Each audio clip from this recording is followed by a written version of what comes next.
it's their fault. But anyway, here we are. Time to roast freaking anime awards, right? Because they're always terrible, they're always wrong, they're always crap.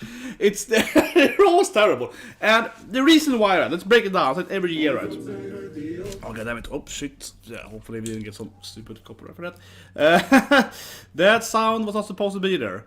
Can I hear my own voice instead? Maybe that is better. How do I sound? Okay, sound good. Okay, anyway, so sorry about that. Okay, why are they bad, right? They're bad because a couple of reasons. Because first of all, because they're goddamn pretentious prudes, right? We all know that there's chance of them having like best boy here, right? Like the best boy category. I covered it with the oppas here. There's a chance of having best boy like Rudius. It's like zero, right? We all know that freaking Mushoku Tensei is the best anime this year, right? Or one of the best anime. More people agree with that. But what is the likelihood that they're gonna pick Rudy in this list? It's basically zero, right? Because, he has sex in the anime. He actually does it, right? And he, he's a panzer guy and so on, right? So obviously they're never gonna miss it, right? Either 10, God no peace, whatever, right? Even maybe Dragon Maid, right? Might not get nominated because, it's all pies and flame sacks with, Ilul having huge tits and so on, right? So it's always that one reason, right? Why the awards are horrible. So I think the best example is when they had, of course, Dumbbell, the opening with Hibiki, right? Was by far the most popular opening that year, like insanely popular.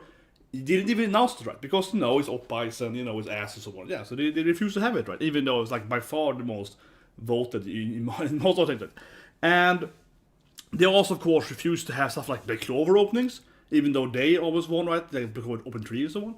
Because it's like shonen anime, it's for losers and so on, right? So that's a crappy thing, right? Do you have some nominations? I mean, maybe they do have some potential, but I doubt it, right? They're gonna have potential, right? And the second thing, of course, I don't want to be political, right? I hate people in this channel, but we have to say it, right? We have to call out on SGV and Vogue stuff, right? When it comes to Crunchyroll Awards and Game Awards Awards. That's, of course, is that it's always like a jury couple, right? So last year was the dumbest thing I've ever seen in my life. So they had Attack on Titan, right? Spoiler here. Ymir and Historia, their love story as the best couple, right? That didn't take place in 2020 Attack on Titan. That was 2017 or 16. So that alone, you're like, wait, they nominated a gay couple that isn't even a couple because one of them isn't gay, she's straight, and it wasn't even like that year. Like that is the Crunchyroll Award, guys. That is the Crunchyroll Award. And yeah, one year they had like 4 out of 6 couples were like, either Yao or Yuri. And of course, I don't mind that, right? I want to put it out. I don't mind. This is one of my favorite animes of time, right? Bloom Into You, amazing, masterpiece anime. I used to watch 2 gender bender animes, right? I love gender bender, Utsunuku, right? I'm like the gayest freaking, anime YouTuber alive, right? I watch all these, Yao and Yuri and so on, right? But the thing is that Bloom Into You is a masterpiece, and this is utter trash. This is Citrus, and this is like immediately the main character gets awed, right? Bam, by her sister, right? It's actually quite an enjoyable anime. It's very trashy, right? But this anime, one of them is a masterpiece, and the other one is utter trash, but in a good, trash tastes good way, right? So it's, but of course, Crunchyroll, these anime are equally good, right? Because they're both having a lesbian main couple, so it's equally good. And that I really hate in this thing. But anyway, that's what's going on here. And I guess last thing I would say is that the judges are terrible too, right? Because the judges are either just very, very famous, right? For example, Trash Taste. I like the show, right? I like Yowie, right? But Yowie himself even said, I probably shouldn't be a judge. People keep nominating him because he's a popular guy, right? But he's like, I haven't seen animes in 10 years, right? Like, if you saw his list he just did recently, he had a lot of good animes in the list, right? But they were all old animes. Right? That's a guy that hasn't seen like animes in like 5-6 years, right? You know what I mean? Which, busy life, right? But I'm just saying that probably not a good judge, right? To watch new animes if you haven't seen the new animes. And he even admits it himself, right? People keep still wanting him to be the judge, though, right? And also, of course, you have very, very non-anime fans that are judged because they have the right opinion, right? In Swedish we call it, what's it called in Swedish? It's a great name for it. Värdegrund in Swedish. Like, värde means value. So it's like value foundation in Swedish. It's a very, very popular word in Swedish. That you give the job to people that have, the correct opinion, right? No matter if they're good or famous or whatever. But anyway, rant over, guys. Let's start doing it. But I'm sure they might have potential then. I can feel they might be forced to have Mushoku Tensei in it because it's so popular.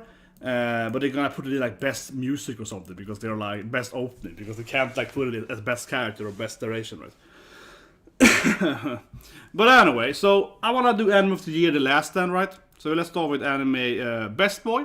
And what I do then is first I'm going to guess, right? I guess I'm going to come down here. Yeah, okay, so spoiler there. So I'm just going to go down the list, right? First I want to guess. We saw Senku there then. I just want to see how it looks, right? And you know what? I don't feel the need to having this. Let me fix one thing first. I don't feel the need to having this big.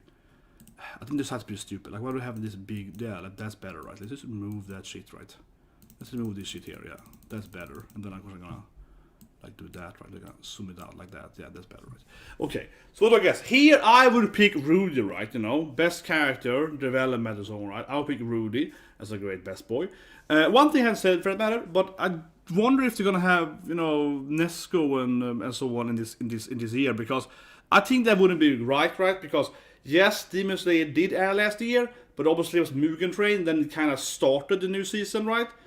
But arguably maybe Mugen Train still. So I wonder if they're gonna have like Tanjiro and so on in this thing here. Maybe that's fair, because you could argue that the movie, right, Mugen Train is part of it. And obviously Nesco could be best girl and so on. Right? So I don't know, and Daki's ass could be best woman, I guess. But I pointed it out, right? But best boy, I kind of like Shota from Dragon's Maid. I want Rudy to win. Definitely it's gonna be other. I mean, we saw Senku, right? It's gonna be like, I wonder if Sukaisen is counted. They did this thing last year where they had this Sukaisen and everything, right? Because it started airing in the year before, but it also did this year. I've had Todo, right, and so on, right? You know, and Godjo and so. I don't know, like Sukaisen might be there. You know what, actually, I'm gonna go and say maybe Budgie, right? Maybe Budgie should win, you know? Freaking best little boy, right? Yeah. Maybe Budgie should win, of course, from Osama ranking. Oh, of course, gonna have like 86 or something. It's gonna be terrible. I see you comment, and I'm like, don't come here and taunt me. It's gonna be Shin for 86, right? And a Takamichi. Oh my god, do they have Takamichi? Like the worst main character ever? Oh holy shit, they're gonna have Takamichi, the worst main character ever. It's like crappy Crunchyroll. And I genuinely, I genuinely do truly believe that Takamichi is the worst main character ever. Like, I could even go so far as to say that I like Tokyo Revengers if he just wasn't a character, right? I like Draken, I like Mikey and so on, right? I like Hina too, right? But it has the worst main character ever. And he's the shittiest character ever. And everything with Takamichi, like the flashback in Tokyo Revengers, when he's not part of the anime, you're like, this is pretty good now, you know? It's like Yankee boys fighting and so on. The brother scene, that shit's pretty good, right? Like, as long as Takamichi is not in the anime, it's good. But they're gonna have Takamichi here. Oh my effing god. Okay, so it's Senku. Okay, yeah, if you really Urdukawa, I didn't think about it. But see, this is one thing I hate with this award is they have a very weird definition of stuff. I would never see Urdukawa as a best boy, right? But he's a really good main character. I hope he kind of wins here. But he's not a boy, right? You know, it doesn't feel like a best boy to me, right? For that matter, they always misunderstand what an antagonist is and a protagonist is. That's why I hate. Honestly, I have no problem saying that I hate people that agree to be judges here, because they have to be idiots. Then when they have the main character being put as antagonist or whatever, because no, a protagonist can be evil, right? An antagonist can be good, right? It depends on the perspective of the narration, right? But in Crunchyroll Awards, it's always like the antagonists are bad guys, right? It doesn't matter if they're main character, right? They're complete idiots. But anyway, Urdukawa, yeah, okay. Budgie, as I said, Budgie I think should win this. He's the best boy. That's a real best boy, you know. Oh, but Draken actually, okay, but I can live with Draken. I thought I was Takamichi in it, okay? You taunted me, you tricked me. I thought it was gonna be Takamichi in it. I don't mind, Draken is the best character in Tokyo Revengers. And Mikey, okay, if he's a little bit... Death is a little bit too overkill, okay? Now I'm a little bit, okay. So Draken is a really good character, right? It's a bit of Ichiban, I like Yakuza and so on, right? He grows up in a, bathhouse and so on, onsen. His mom is like a prostitute and so on, right? He's a pretty cool character, so I don't mind if Draken wins. I think he's a good character, right? Mike, I think, is a lesser character than Draken, but also a pretty good character. But I do find this thing a little lazy, though, right? Honestly, isn't this lazy, having two characters for the same anime, and one of them is clearly superior to, because obviously Draken is way better than Mikey, so, like, I don't think many people vote for Mikey than Draken, right? Like, this is obviously a better best boy, so I do think that's kind of silly. But I mean, you scared me so much with your comment. I thought it was going to be Takamichi here. I thought it was going to have the freaking main character, right? Which would be like insanity. This is way. I feel relieved now for that reason. But otherwise, obviously, Rudy should be here instead, right? But that's what I mean. They're never gonna have much attention. They're gonna.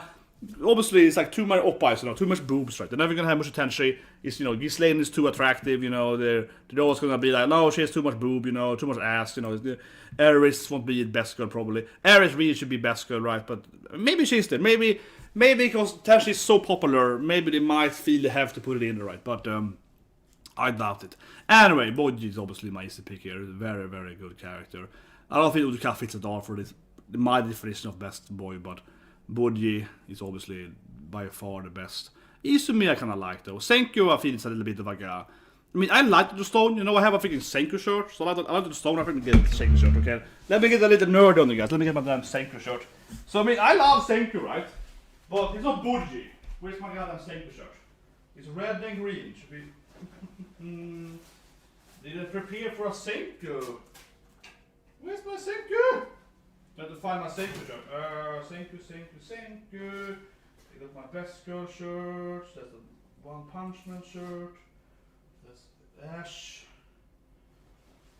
We start have everything except Senku. God damn it, where is it? Oh, I'm falling down. Wait. Yeah, I'm breaking shit now.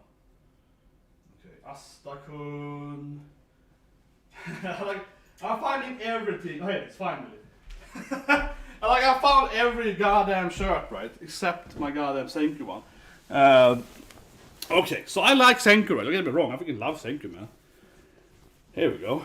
Oh, yeah. Look at that Senku shirt. The classic, when he kind of puts up the shirt. Oh, yeah, okay. Like, let's make it a big screen. So, I really like the stone, right? It's an intelligent anime. Of course, I like it, it's an anime for idiots like me, IQ people like me, right?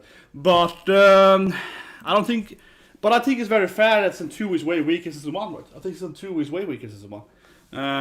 Honestly. But anyway, let's go on then. I need to get a body shot. Anyway, best girl should be Aries, right? Should be easy. We have Saki though, Put it up here, right? We have, Zombieland Sega, of course, add again, right? Which you are my favorite animes. So of course we have Saki, right? A really good best girl. But they're probably gonna have Lily instead, because she got a PP. But I don't know. Aries really should win this thing. I can't even fathom another character I would vote for. I feel Nesco is gonna be nominated, right? Because the kind of Demon Slayer.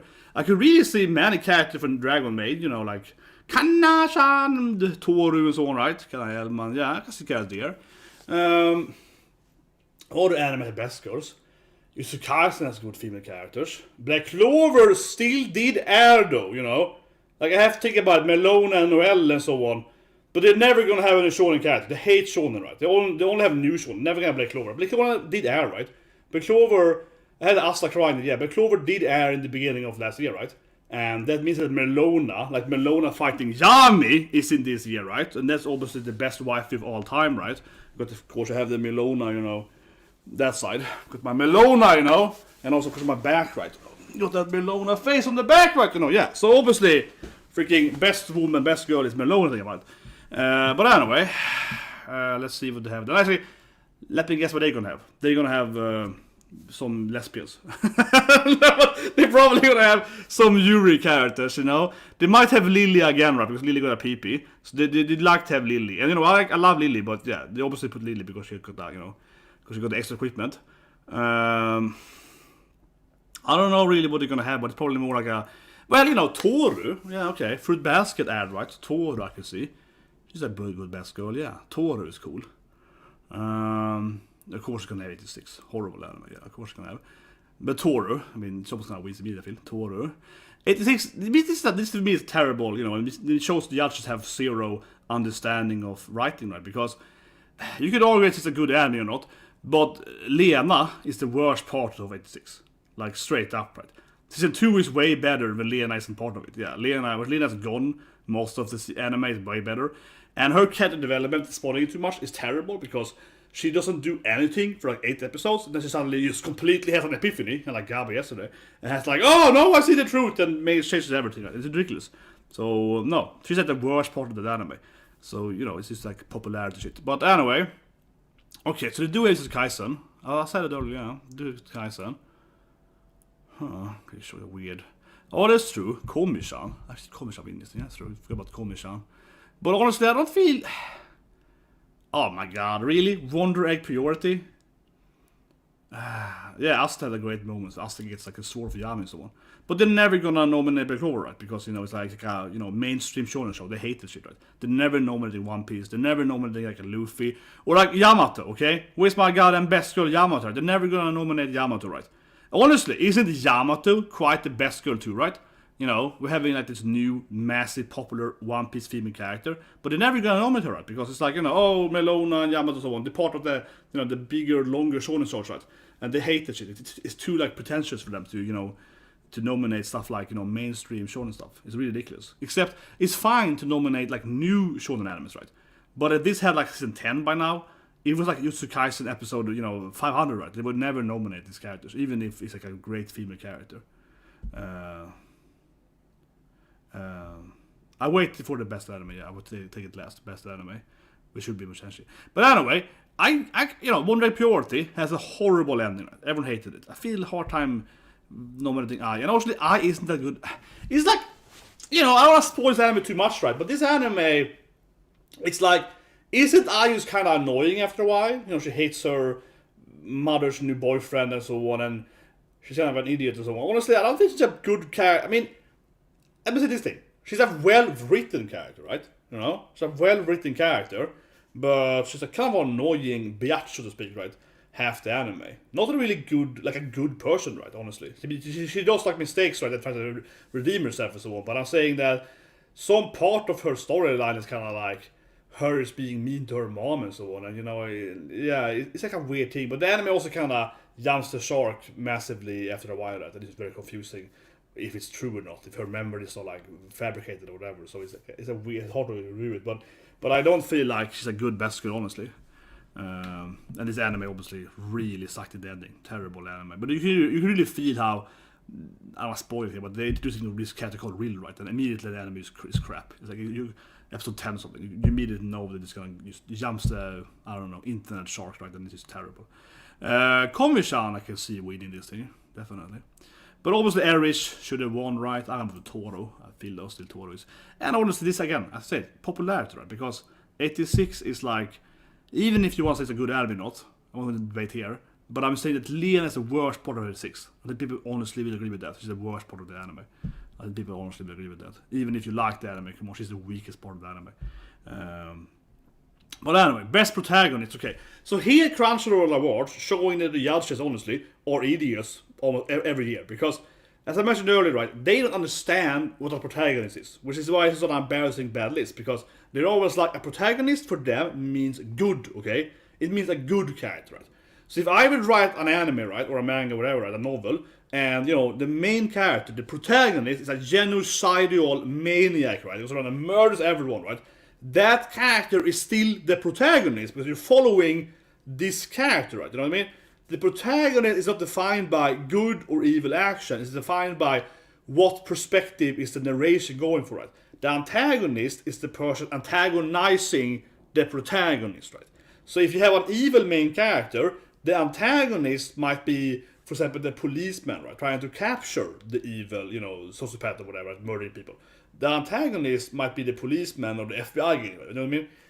It depends on the narration, right? And you also, of course, you might have that it goes back and forth, right? Like, for example, if you play the Heavy Rain, right? You're playing both as the antagonist and the murderer, and also playing as like the good guy, right?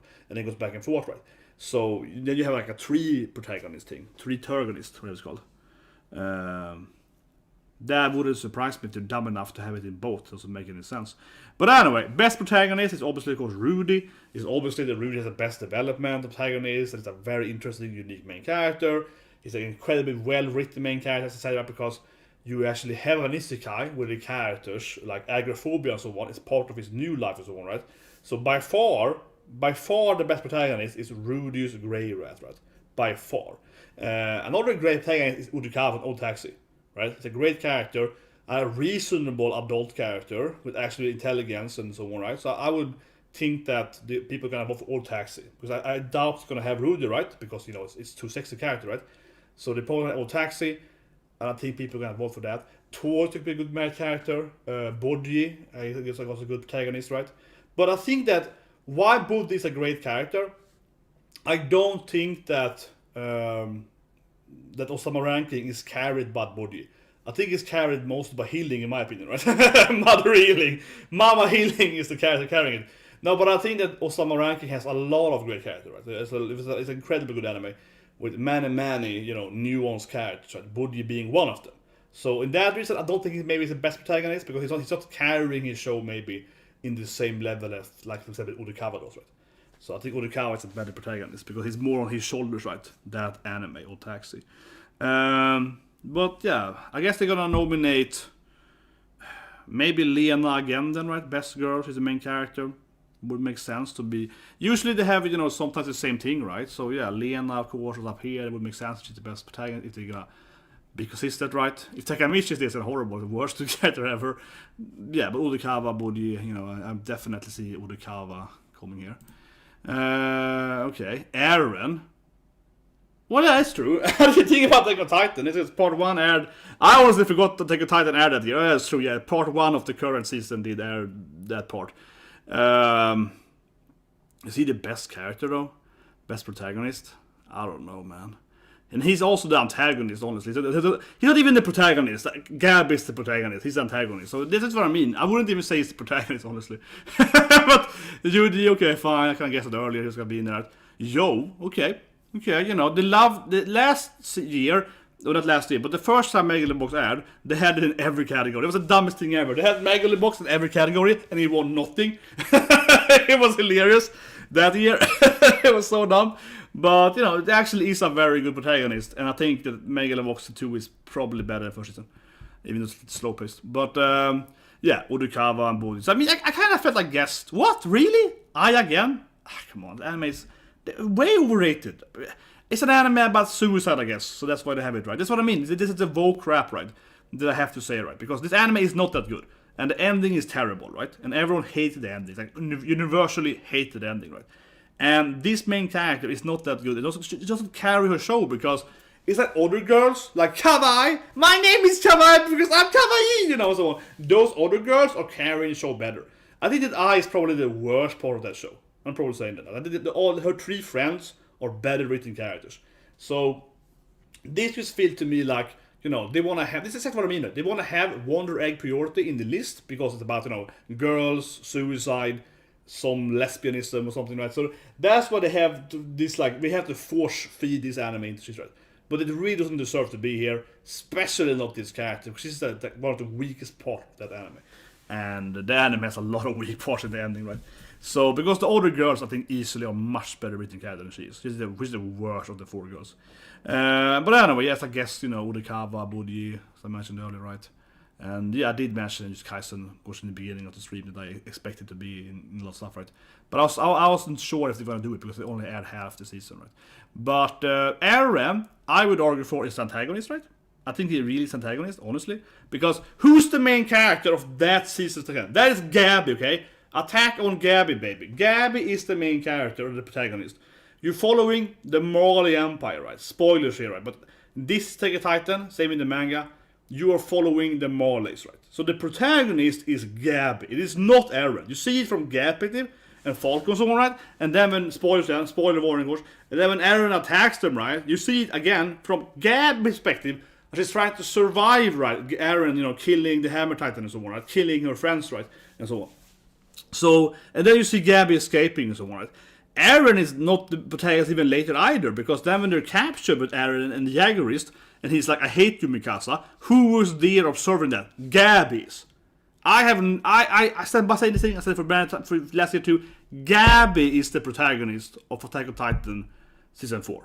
Absolutely, Part 1. Part 2 now, sort of this week and recently, Gabby is still a focus character, but now Eren is more, in protagonist. Right? Now Eren is more in focus of the animation.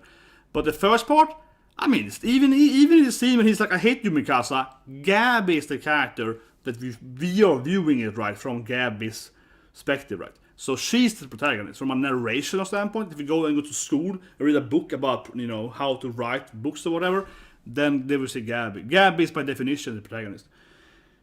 Easily. But anyway, obviously I would vote for Urukata I mentioned earlier. I like Budgie too, but I think as I mentioned earlier, Budgie, amazing protagonist, but he's not carrying his show by himself, right? I think Urikawa is a lot on his shoulders.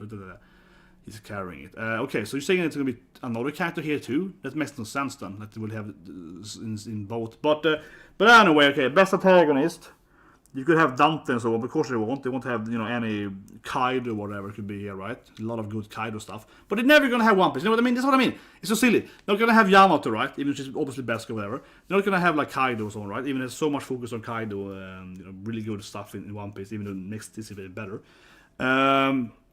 Who's gonna be best antagonist? Okay, this is obviously spoiled now for Osama ranking. But I would say Bosse, the boss, right? Papa Bosse and Miriano, and also died in a bit. Yeah, antagonist, yeah, Osama ranking has like 4 antagonists, whatever, right?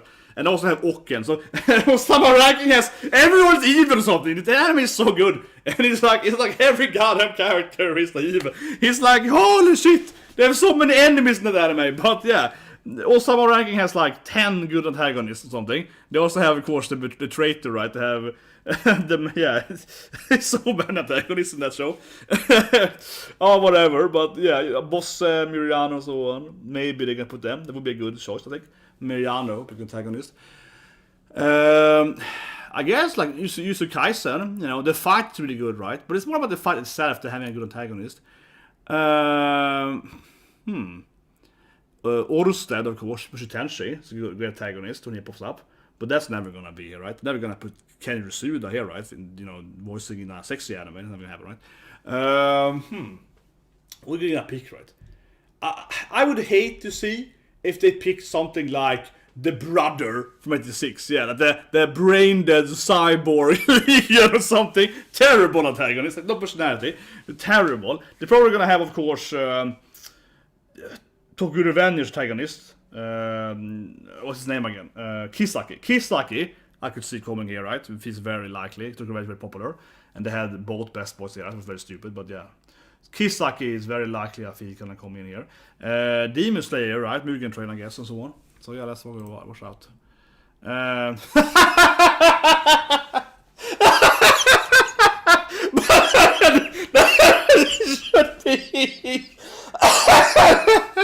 But that's what I said earlier.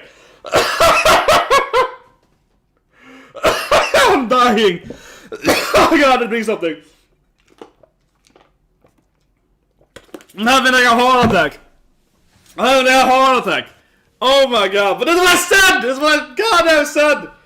Oh my god, I'm fucking dying. Oh my god, I couldn't breathe. I couldn't breathe. My face just got. Oh my god, I have seriously having a heart attack. That shit was hilarious. I mean, but that's what I said, right? That's the argument I made after they voted for this bastard. That's the exact argument I argued for, though, right? I argued that Eren is not the protagonist, Gabby is, and, he's the bad guy of Attack on Titan. He is, and I keep saying that. I had a comment yesterday that was like, you're defending the Marleys, Eren, you damn Fritz lover. And I was like, I'm not defending the Marleys, but Eren is the goddamn bad guy. He's like genocide. He's like, I will murder everyone, Eren is clearly the bad. He and Zeke are the bad guys. They're clearly the antagonists. Because everyone else is against them, but they're trying to murder everyone, like that. More or less, right? Yeah. I keep saying that Eren is the. This was. I mean, they're obviously idiots, Crunchyroll. They're obviously idiots. By definition, they are morons. Honestly, I'm sorry if I get offended. You're judged out there, but come on, you can't have him both. Okay, he's either one of them, right? It's very hard being both. Okay, but he should be here. This is exactly what I argued for earlier. He should be an antagonist, and he's a really good antagonist, and he's not the main character in the season. That's Gabby. Gabby is the protagonist. The Marleys are the protagonists, and they're fighting the evil aliens, right? And even in the new part now, we're following Rainer, basically, right? Fighting the evil area. We see Peak being like, you're the enemy, we're gonna kill you, Eren, right? And then, we are following, like we had Peak owning Zeke and so on, right? We're following the Marleys trying to defeat Zeke and Eren. That's what's happening, right? They are not the protagonists, they're the antagonists, right? Which, of course, is credits to the writer Ishiyama, right? It's a kind of change from being the protagonist to being the antagonist, right? But they can't have this stupid having the cake and the two here. Either they have to realize that he's not antagonist and have to put it away from here, right? And, you know, so they're idiots. In Crunchyroll, they're idiots. But whatever, I mean, he should be here, and I would probably vote for him. I absolutely don't agree with this thing. Absolutely not. Even though it's also kind of stupid, honestly, this is wrong. Because this is what I mean earlier, right? Because Shigaraki, who does he fight in this season? He fights the other bad guy, okay? I read the manga too right afterwards, right? Yeah. Shigaraki, this is a villain My Academia, right? I don't have a My Academia Shigaraki. Or I have other characters, but I have Toga! Where's my Toga-chan? I haven't shown it. Okay, I haven't opened this box yet. I haven't opened this box yet, guys. It's over here. I'm gonna unbox it now, but this is perfect what I mean by it. Oh, little Toga-chan! Look at this. Oh! Haven't shown it for on stream. Look at this. It's actually a new box I got last week. I haven't shown it yet on stream yet. Look at that. Toga-chan! So, you know, of course, Toga, right, and Shigaraki and so on, are the characters. But yeah, tension, they're not going to have tension anything because they hate it, right? That's what I'm saying, man, because they're not going to have tension anything because it's too sexy, right? It has sex in it, so on. But anyway, this is exactly what I meant, right? So, this is Crunchyroll being idiots because Shigaraki is not the antagonist. He's the protagonist. We are following him fighting the other bad guys, right? They're two different bad guys. You have this legion of whatever, right? And then you have the liberation people, right? We are following Shigaraki and, of course, like, you know, Toga and so on, right? We are following these characters defeating those bad guys, right? So they are not the antagonist. He's the protagonist. He's an evil protagonist, right? He is not an antagonist. This is by definition not antagonist because who are we following again in the villain arc? He's the character, right? He's the main character of the villain arc. He's the protagonist. They are goddamn idiots. And this is one thing I keep saying I hate Crunchyroll because by definition they don't even understand their own categories, right? Because you can't claim that the protagonist, even though he's the bad guy, right? He still is the protagonist. And who's he fighting? Another bad guy. It's an arc between two bad guys. He's not fighting Deku, right? He's fighting another bad guy. It's an arc between two bad guys fighting each other. And he's clearly the main character of that arc. They're complete morons. But anyway, Yano's a pretty good antagonist. Well, you know, this is actually interesting because yes, Akira is an antagonist. This actually, she's an actual antagonist. Like, this is not antagonist, he's the main character. He's the protagonist. Oh my god, I think Skate was terrible. But he's voiced by like a famous voice actor. But yeah, crap list except Aaron. Obviously he's the antagonist. But it still is crappy though that they have Aaron up here. Like, it doesn't make any sense. I keep saying it, right? I said earlier, he should be antagonist, and he can't be both. He's not both. That is not in the anime. He's the protagonist in the previous season, right? And he stopped being the protagonist. Just get on with your life, goddammit. Like, he's not the protagonist anymore. Oh, that's Hisaki. I didn't see it first. Why? I did of course guess he was going to be there, yeah. Okay. Well, I don't know, it has scrolled wrong there. But yeah, I did of course guess that Kisaki, right, was going to be in this list. That was like one of my first guess, right. He might win, right, you know, popular anime. But I think that Eren should win, definitely. He's the actual best antagonist. Okay, so this is interesting. Best fight scene. This is the only category, right, where we might have some shonen animes, right.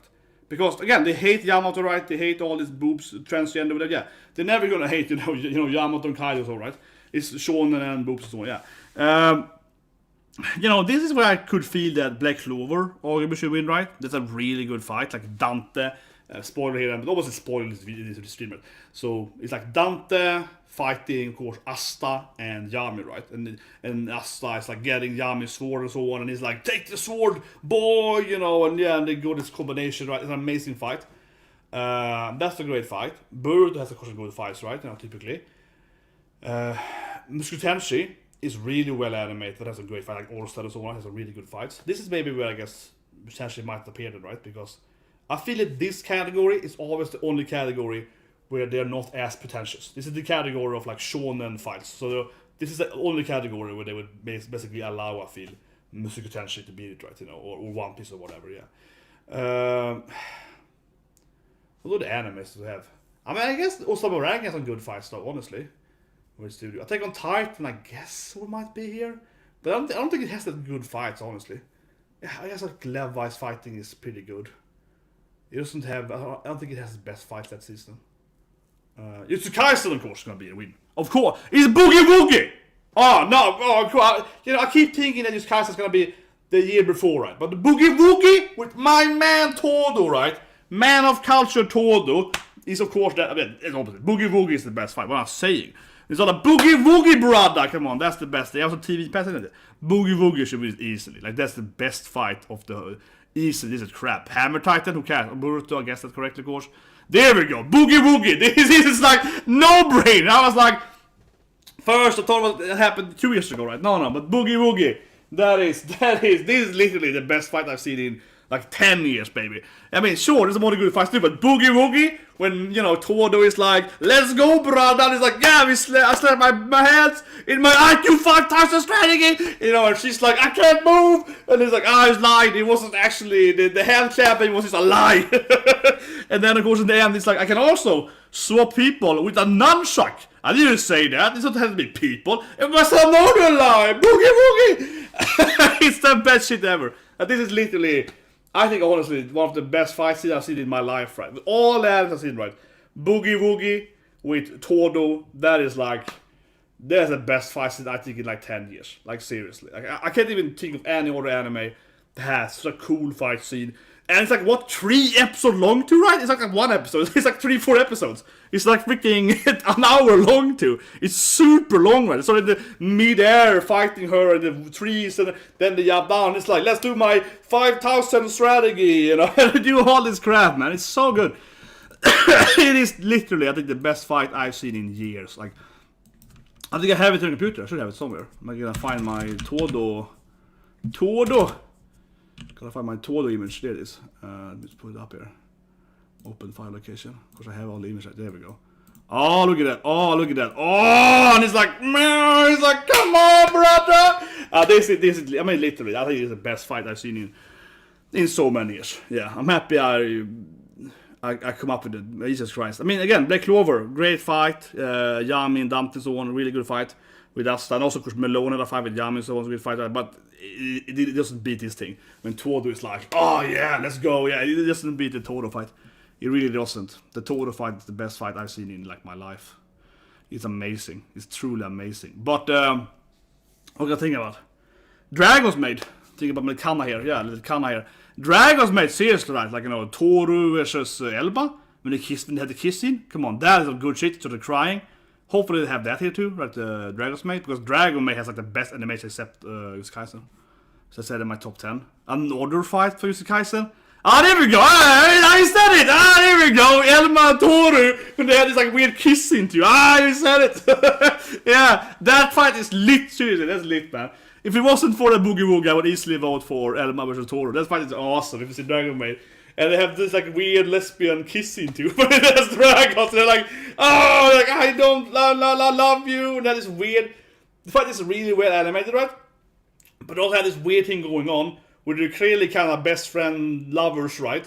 And they want to admit it, right? So they're both crying. It's like, you do love me, and so on. So this really good, like weird, wholesome comedy to it, right? How they're like arguing and so on, and they're kissing and fighting, and oh, it's awesome, man. But this fight is good too, though. But yeah, I I do agree it's overrated that they have 2 of them, right? I always think you can't have 2, right? I think it's like, and honestly, who is ever gonna vote for this fight, right? Compared to this fight, like, you're insane. I'm sorry, but if you vote for this thing, I mean, again, yeah, it's a good fight, but like compared to Boogie Woogie, like if you vote for this, what's the point of having 2 from the same anime? Because if you're a fan of this anime, you're gonna vote for Boogie Woogie. That's the best fight scene, like by far, the downright. And this is like, yeah, it's an okay fight scene. So who's ever gonna vote for this thing? Like, no one's gonna vote for this anime or this thing. No one's do it. Then you're crazy. But I would want to vote for Elma Toru. It's a great fight scene. Really good fight scene. It's a pretty good fight scene, honestly. Yeah, when they had this like weird... It's a cool Vivi fight scene, she does that kick. I did mention Vivi slightly earlier, and I'm surprised, honestly, that they haven't had more Vivi, you know? A Zero Arthur, female main character, a singer. She could be a good protagonist and also has to learn, you know, humanity and so on, and best girl. Yeah, I'm surprised they don't have more Vivi. And instead had like a Vivi fight scene? You know, it's like it's actually it is a good fight scene. I mean, it's not compared to like Tor or Elma or whatever, but it's a good fight scene, but not the best part of Vivi, the fight scene. But I also was but I'm happy that I also did, of course, remember that okay, you're gonna have to have Elma and Tor, right? That was like a really good. I mean, they have a lot of good fight scenes in Boogie Woogie. So I never really care about this director. I think it's like a really crappy thing.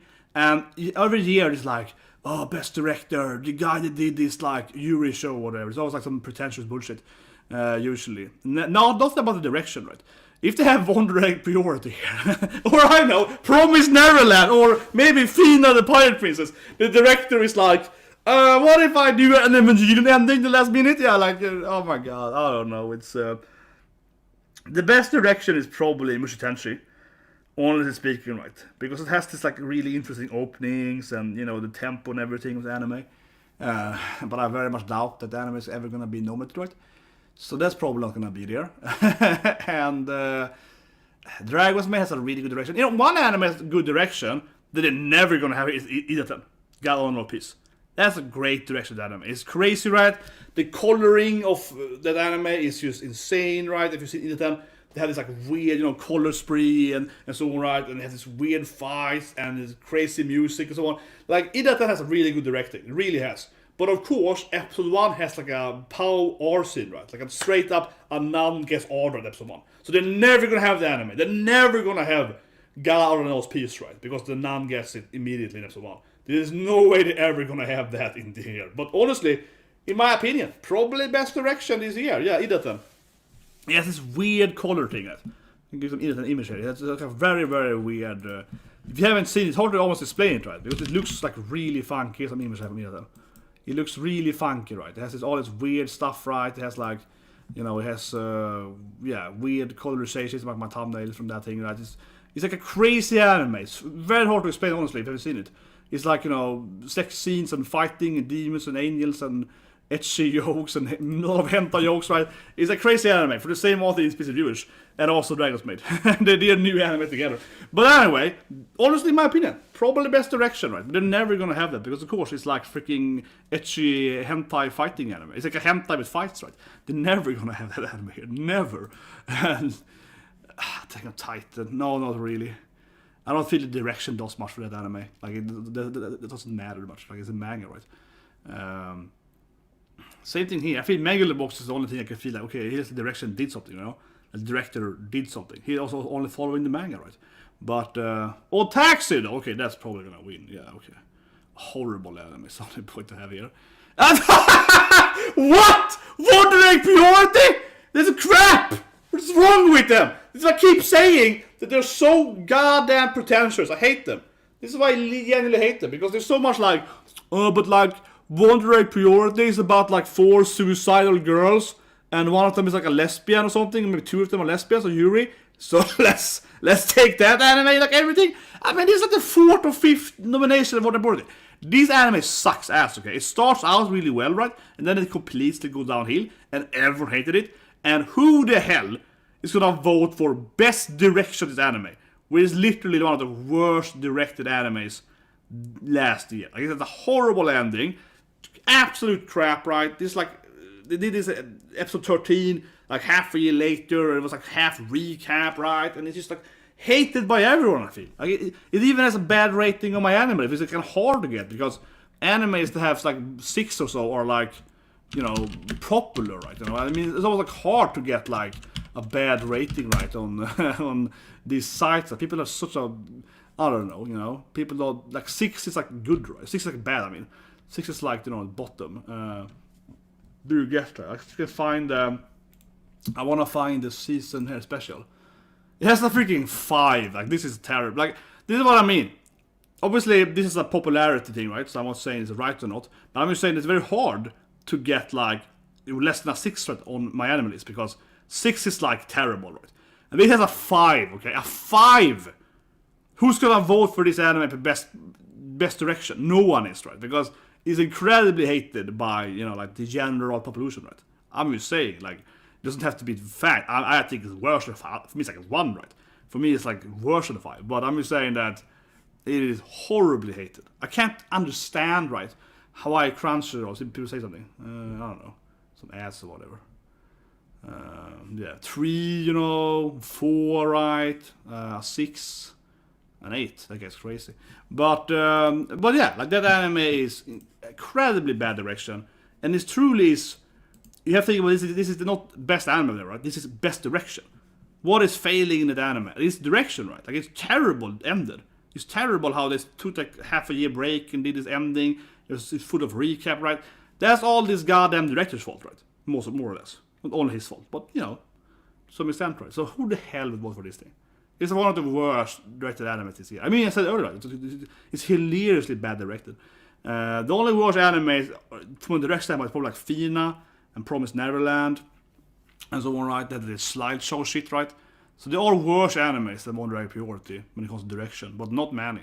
It's like top 3 basically in worst direction. So who the hell made this list, right? And of course, the thing is that you have to think about this thing, right? And I say this, and this is true, right? Most of the judges, they have like 40 judges, haven't even seen this anime. Trust me, they haven't even seen it, right? They just told them that this anime is about lesbian suicidal girls. Oh my god, direction! Done deal, you know what I mean? They haven't even seen the anime, trust me, they haven't seen the anime. Most of the judges are just doing what they've been told. They're like, this anime has about, lesbian girls, okay, and they're killing stuff. Oh, bam, 10 out of 10, That's honestly what's happening for most of the judges. That's the truth, right? This is complete bullshit. This is probably the worst nomination so far, the whole list. This is probably the dumbest so far. Okay, actually, Aaron being in both is really stupid too. It's just really stupid.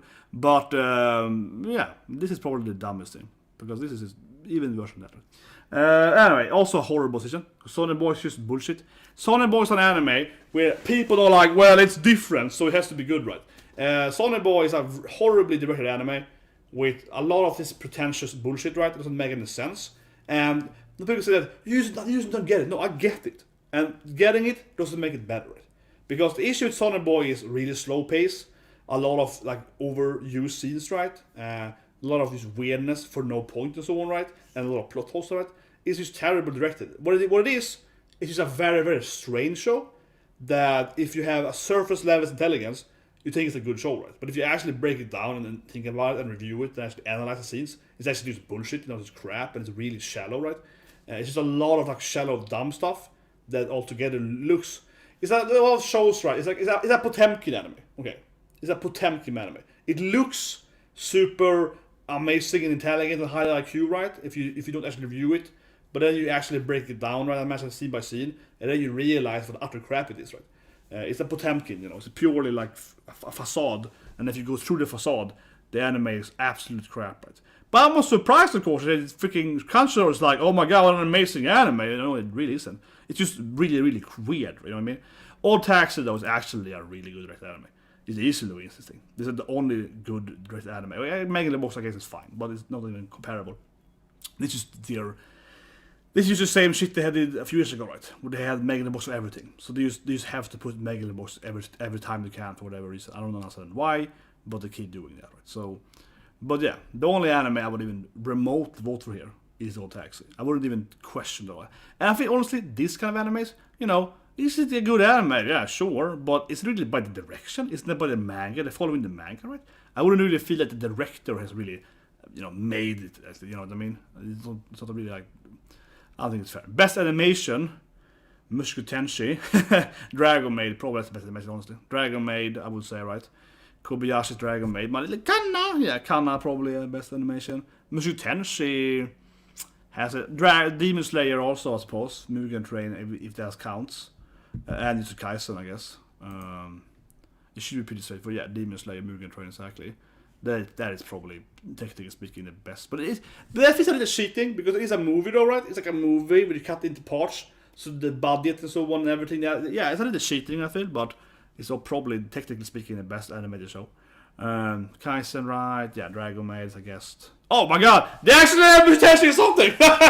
They had to put it somewhere! Ghislaine! We got in there! Yes, pies! Asses! Woo! Animation! At the lamest category for Mushoku Tensei. Mushoku Tensei, I mean, is by far the best written anime this year, right? It's by far the best character development and the best characters, right? But you know, it's like the only anime where the main character is sex, right? It's like the only anime. The whole season, the whole year, where the main character get laid, you know. Well, I guess technically speaking, Toru also gets laid. It's actually true, yeah. Spoiler, but Fruit Basket ends with like as an epilogue, right? When Toru's granddaughter is like grandma or something, yeah. So I guess Fruit Basket Toru also has intercourse, I guess, but it's not shown though. It's like a future, yeah, future flashback. No, but yeah, it's like a little epilogue, which is the grandkids, right? And also, I guess, Ida-10, they all have sex all the time, I guess. But he has a lot of sex in that anime. But yeah, I feel that Mushoku Tensei is finally getting something. But it's, I mean, this is like the lamest category for it to be. Because I don't think anyone, I mean, it's okay, fine. It is well animated, and people probably, of course, love it. And I love it too, for the animation, to some extent, right? But I think that everyone that likes Tensei, of course, likes it because, again, the great character development, right? The Rudy, the Pansu, no, but the actual him, you know, having to learn and adapt and actually evolving as a person, right? That we found so rarely in especially isekai animes. You know, and so on. Aries, of course, character development, right? From the little angry Sundra and so on to this badass warrior lady and all the stuff, right? So, you know, when the relationship between them and Oni-chan, you know, and Oni-chan, all the stuff, you know what I mean? So, I feel animation, in my opinion, is the least thing I care about, right?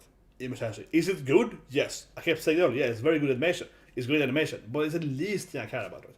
It's the weakest selling point for me, Mushoku Tensei, right? Yeah, it has good opais though, I guess. It has good opais. I mean, that is true though. Let's look at the opais again. I mean, it has opais though. So I guess it has to go in for it, animation. But but anyway, I would put Dragon Maid though, as I mentioned earlier. Probably. But I find that Demon Slayer is generally good looking, and Kax has a better fight than Dragon Maid. I think Dragon Maid has amazing scenes all the way through, right? With its water scene, and honestly, Dragon Maid from Kyoto Animation Strong, is like, it's like an anime where you're like, this is unworthily good. Like, how can it be this good? Why do we have this like weird ecchi anime about, you know, like a horny maid? It's like, Kobayashi, I love you, let's get married, you know, and weird, like, Saikawa being like, Kendo!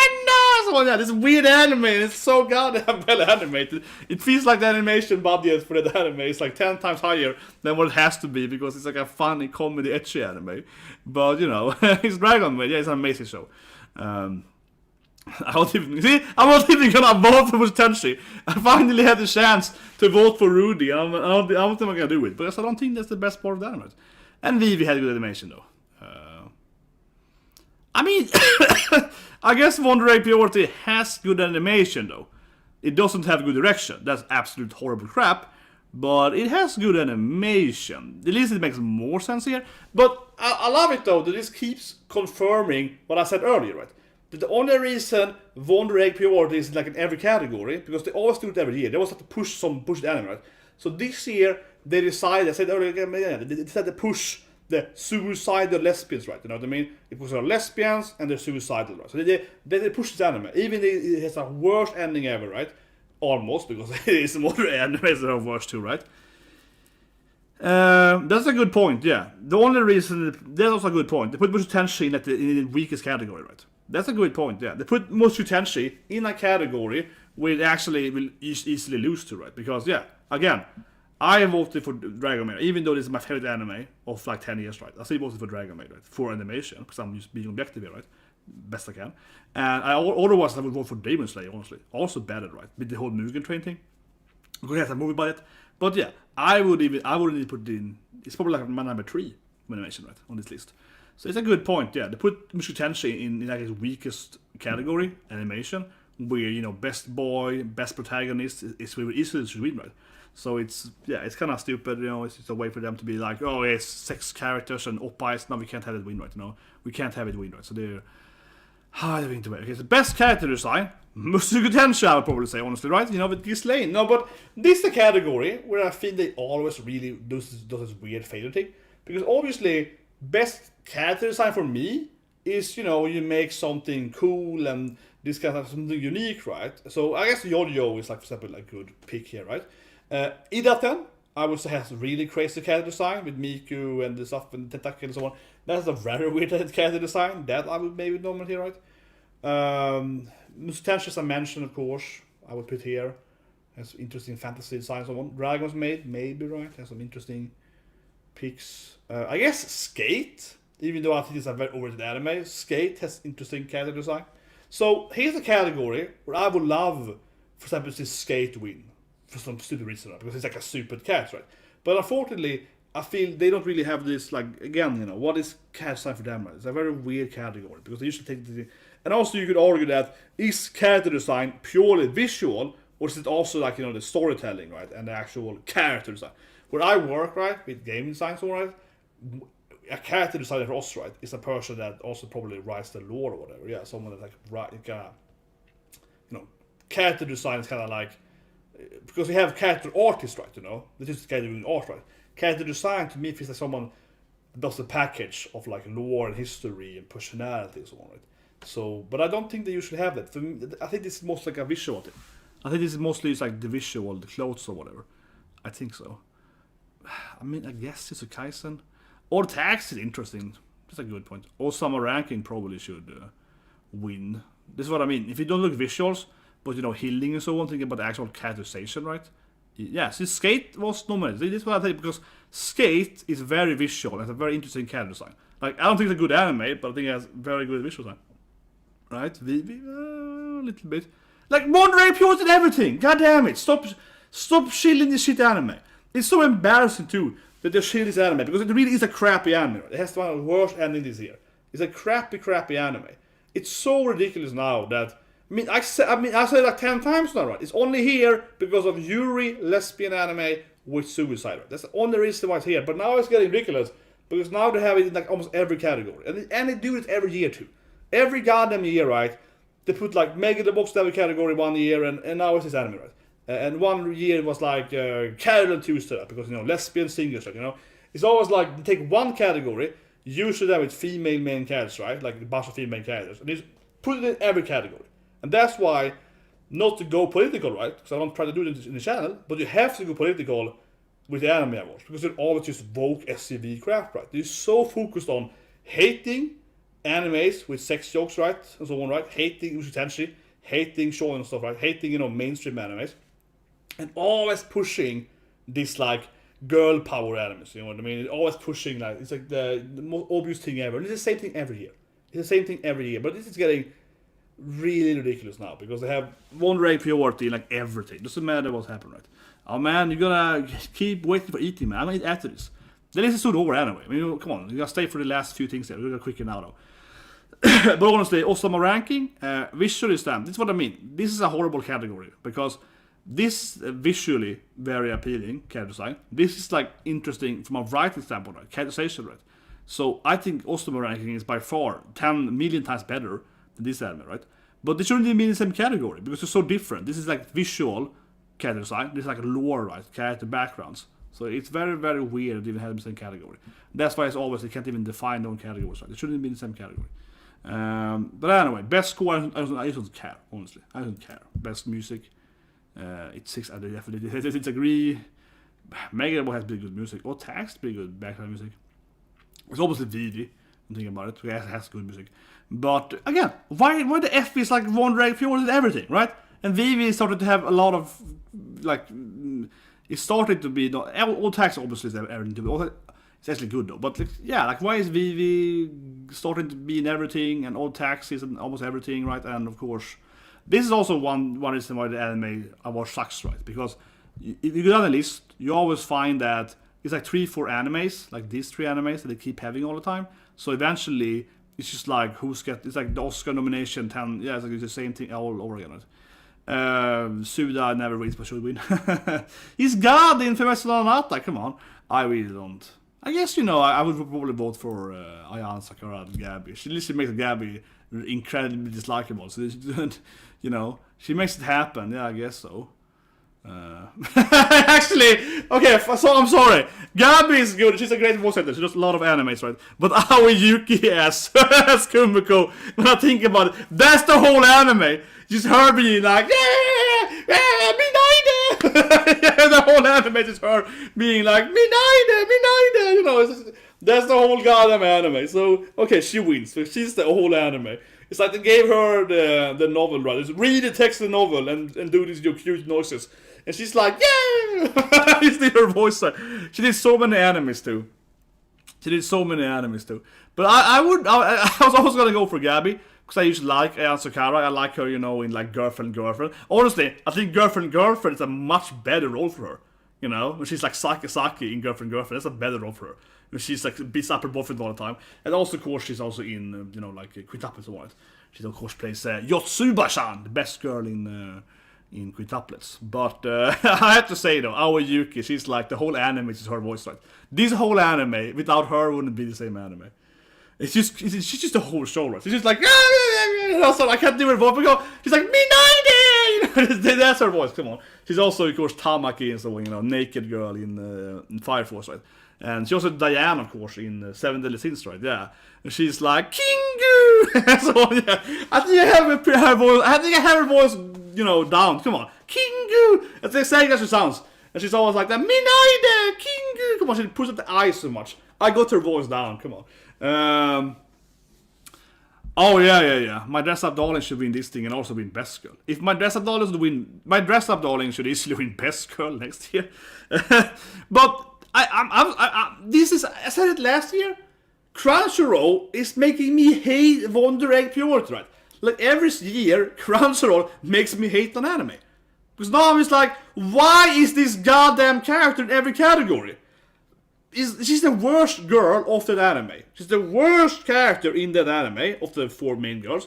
And this anime is a terrible ending, so alright. The last 3 episodes are terrible. I said it like 10 times, yeah. So why do they keep having it in every category? It's so frustrating to see the same shitty character popping up in like every goddamn character. And I haven't seen a single anime in English, so I don't care whatsoever. But I'm just gonna be like, that's a horrible crap anime, so that's probably wrong. That might be right, whatever. Toru's a good character. Maybe, but you know, very popular in, I don't know. See, this Kawaii! She's a way better voice actor in Japanese. She's like, I'm Kawaii! Come on. My name is Kawaii, like Kawaii! Come on. Okay, best opening. This is one they always fail, because they're never gonna have... So again, I always, you know, remind me of... They did not nominate, right, Hibiki, yeah. Dumbbell, even though it was the best opening easily. They never pick, you know, shonen, right? So we had like Black Clover opening 3. That was like the most watched opening by, I think, like 10 times, right? Like all the other openings together that year wasn't even close to, like, you know, Black Clover, Vika Blanca and so on, right? But they didn't have it, right? They never have in shonen anime, it's like One Piece or whatever, yeah. They never, right? Maybe, of course, a new shonen, like Yusukaisu, but not like an old shonen, right? This is crazy. Okay, so this is usually the worst category of all. This is okay, so what should win, though? I think it's Dragon Maid, you know? It's like toilet dancing, come on. The Dragon Maid should easily win, and that's what I would vote for. Dragon Maid, they're gonna have the right, because it's a female main character, right? Lesbian dragon. They're easily gonna have Dragon Maid. It's gonna be all like, you know, Kanna, you know, but that opening is fantastic. You know, it's my favorite opening easily. Also, Marang has a great opening. I would say this year, but Rumbling is really good. I love the Rumbling though, yeah, but of course that's this year. Take on Titan. Yusukaisu has a really good opening, but that's 2 years ago, right? The Eve, that's not this year. That's on second core, so that shouldn't be allowed. That's the year before. What more? Idata has a good opening. There's some other good openings. I mean, there has been airing. What other opening has it been? Black Clover, of course, that's a great opening, but it's never gonna happen. One Piece has decent opening. I'm thinking it very seriously here. But I do love opening categories, you know. This is the category I take very seriously. Star Ocean, Yojo has a great opening, right? Yeah, Michael Deem has a good opening.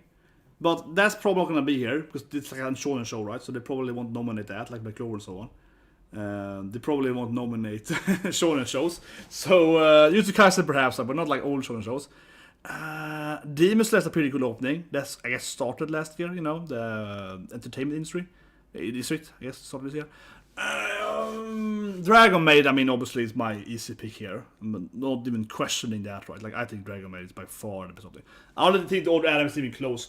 And I was saying this thing, Dragon Maid opening, I have listened to it, I don't know how many times, right? You know, I have heard the Dragon Maid opening, like, by myself, you know, like, listen to it on loop, right? Like, for, like, 5,000 hours.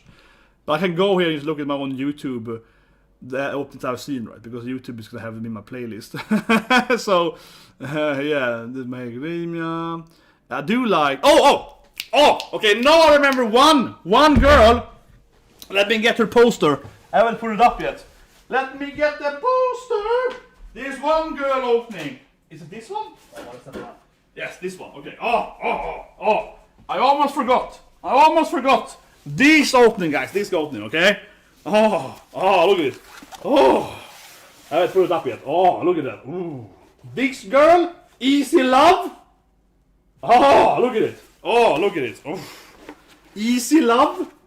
It's called, right? Yeah, with Nagatoro. That's my number 2 after Dragon's Maid. Come on, freaking Nagatoro opening. When she saw like, you know, din. And she's like, Senpai! And he's like, no, she's coming after me. Yeah, Reddit's covering her, but you know, that's some good opening, okay? That's some good opening. Oh, the Nagatoro face, yeah.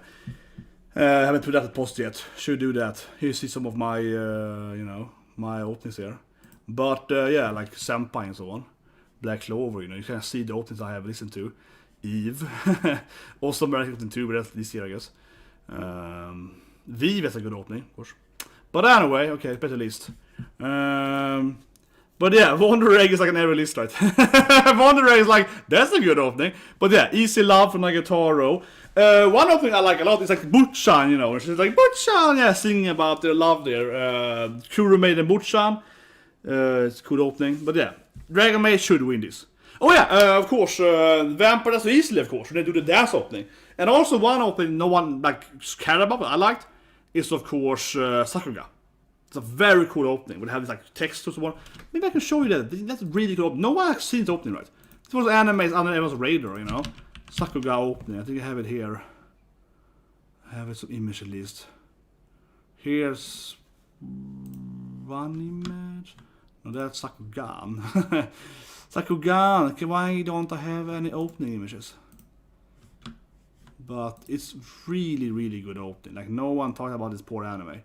I of course reviewed the opening. It's fantastic. Here is one scene from the episode. Here it is. Here I go, guys. Here's the opening scene. It is fantastic. Like you see this monster like coming over the text and so on, and then moving around the text, and it's a crazy cool opening. Okay, it's like a really cool opening. But like the anime, no one talked about. I reviewed it, of course, but no one thought about it. Like I'm the pure guy doing it. Well, anyway, Dragon Maid should win though. All about Nagatoro. Really? That's like I think. Okay, so the Marley like propaganda video. That's a pretty cool opening. I think about it, but it's no Beastar. I like it more than the first Beast. I like Open 2 a lot more. That's good. This I feel definitely is not a good opening compared to Eve. Opening 1 is much better. There of course is Dragon Maid. Like obviously I told you guys there's no way they're gonna have Dragon Maid. I mean they like Dragon Maid, you know, it's like Yuri Dragons. I like Dragon Maid too, I mean, but I'm saying right, it's part of the agenda, right? And it's such a good opening. This is the best opening easily. Otax is a great opening too though. Cry baby. It's a good opening though. I will give it that. Though, Cry baby. It's a good opening. It's probably the best part of the anime, the opening. I will give it that. I do like the opening a lot in Tokyo Revenge. You know, the real thing I keep saying at Tokyo Revenge is I really hate Takamitsu, right? You know, he's the worst main character ever. And I start by saying it. I say it every time, right? I don't hate the opening, but I hate the main character. Well, I don't dislike the opening, right? I like Drake, as I mentioned earlier. I don't dislike Drake, right? I used to really, really dislike Takamichi. Like, I really dislike Takamichi. But he ruins the anime, right, for me. He ruins the anime. But the opening is good, yeah. Cry Baby, the opening is cool. But as I said, obviously Dragon Maid. I mean, I keep saying that. Dragon Maid is like it is such a good opening. The song is fantastic for Fana. And the whole, you know, animation with Tor is like, yeah, let's go, you know, yeah. Just that GIF. I think I have a GIF here. Let me. Oh man, it's so good. I mean, the whole, you know, the whole dance sequence and the like voicing, you know, like perfectly fitting the dance and everything. It's just. Do I have it? Oh, it's wrong here. Do I have it? Last year, of course, was 2021. Oh, yeah. I have so much Tori stuff. I got way too much Tori stuff. I'm looking at my folder. I'm like, holy shit, man! I got like 100 of Tori images. Way too much Dragon Maid. I got way too much Dragon Maid. Where's the guy I'm opening GIF? I made a GIF about it last year. God damn it! Oh, here it is. Let's see if it works then. There we go. Yeah. I mean, this scene. Come on, like this scene is just so good, man. You're like. Come on, that's the best part. You watch the opening and you're like, that scene happens. You're like, you watch the opening and you're like, oh yeah, here it comes. Like that's always that opening feeling. You're like, oh yeah. So yeah, I mean, it's obviously the best opening. I think easily, right? But otherwise, I would of course need to take Nagatoro as number 2, right? But that's probably kind of typically Crunchyroll, right? They're like, we can't have Nagatoro, it's oppa jokes, She's all like, senpai, wanna touch my oppa, yeah, we can't have that in, she's all like, yeah, so we can't have that, right? But it's a really good song, Easy Love. It's a fantastic song. But I actually really watched Nagatoro last weekend, so I sat down and binged it again. I really should put up a poster of her in the bikini there. I was thinking of almost, honestly, kind of maybe replacing Hibiki and putting Nagatoro there instead, one bikini girl out and the next bikini girl in, one guy in, one guy out, right? But anyway, all Taxi is good, Creepy is good, but it's not Dragon Maid. Best ending? I don't know. One Piece, that's no ending? No, I was like, I don't know. Best ending? I will say there are not many endings that I really care about this year. I can't even think about a single ending I listen to on repeat. There are a lot of good openings, but Boruto, I guess, I think I kind of like. I can't even think about an ending, seriously, guys. I'm sorry, I can't even think about an ending that I really like. Oh, I would say Boruto. Tokyo Revengers, pretty good ending. Like, I don't know. Like, what would I... whatever, I don't care that much about endings. With the Falco bird thing? Yeah, it was Lisa. Is it the opening though? Is it the ending? Really? It's weird with the whole Mugen thing. That is, Shadow House has a good ending. Okay, I would easily pick Shadow House. Has a good ending. The ending is better than the opening. So okay, Shadow House I would put. I think there's a better opening though of Skate. Skate I think is very overrated, but it has a good opening. Yeah, whatever. Okay, so best action. This is the worst category probably of all the things. Same with video games, right? If you look at like best action video game, because what the hell does this mean, right? It's even worse in video games. You're like best action, and they're like, okay, it's like Zelda and like Metroid, okay, and also like COD. You're like, what? And also like Uncharted. You're like, I guess everything is action, right? So action, I feel easily is the worst category. Because, it's like everything is action. Almost everything is action in video games. And when it comes to anime, certainly an anime like Nonyon Byaru is a comedy, wholesomeness, not much action there. But like, what is Dragon Maid? Is Dragon Maid action because you're fighting, right? Is that action? I think what they should have, of course, because they hate this thing, that is shonen. You should have like a goddamn shonen category, right? Best shonen, okay? If you're gonna vote between like Jujutsu Kaisen, My Academia, One Piece, Black Clover, but those are action shows for me, that Dragon Ball, those are action shows. But I'm guessing they're not gonna do that, right? So what is this category? It could be everything except full-on comedies, probably. But otherwise, best action, arguably, Mushoku Tensei, right? Yeah, Berserk would be amazing to see. If we see Ghibli and Pine, it would be really cool if they remake Berserk, right? Yeah, after the course of Wortley, Kentaro Murai died there, and so on. It would be really cool if they actually redid Berserk. For that matter, of course, I'm gonna play Elden Ring. Like the new Souls game coming next month, right? Hype for that, of course. Because obviously the Dark Souls games are very inspired by Berserk, right? And a lot of enemies straight up and so on, right?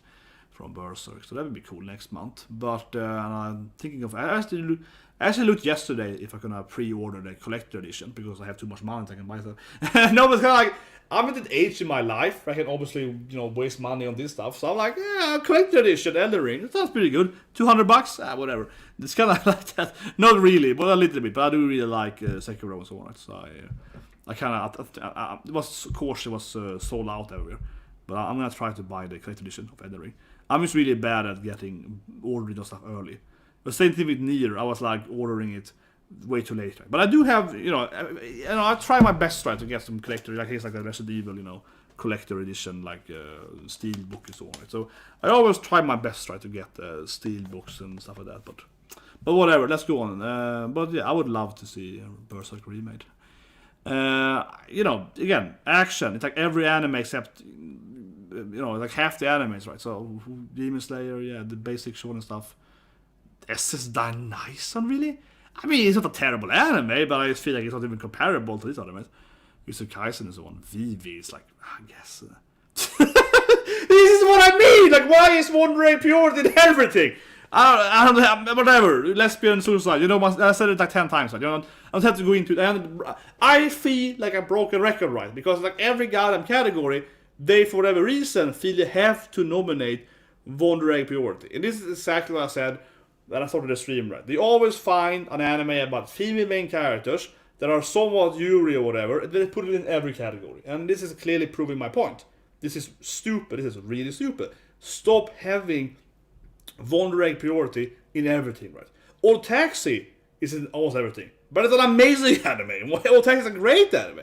It should be in everything. You know what I mean? Urukawa should be in everything. Wandering Priority, terrible anime. Shouldn't be in everything. And also, again, especially the main character, terrible. She's a worst for the anime. But anyway, Vivi also, of course, and I mentioned earlier though, I was surprised that Vivi wasn't in the first categories, but now she's been in almost every category here in the end, right? She had like a slow start, but now she's been in like half the categories. She had like a slow start in the beginning. And that was a surprise because, main, female, main character, and the same things always, right? SCVs, woke stuff, honestly.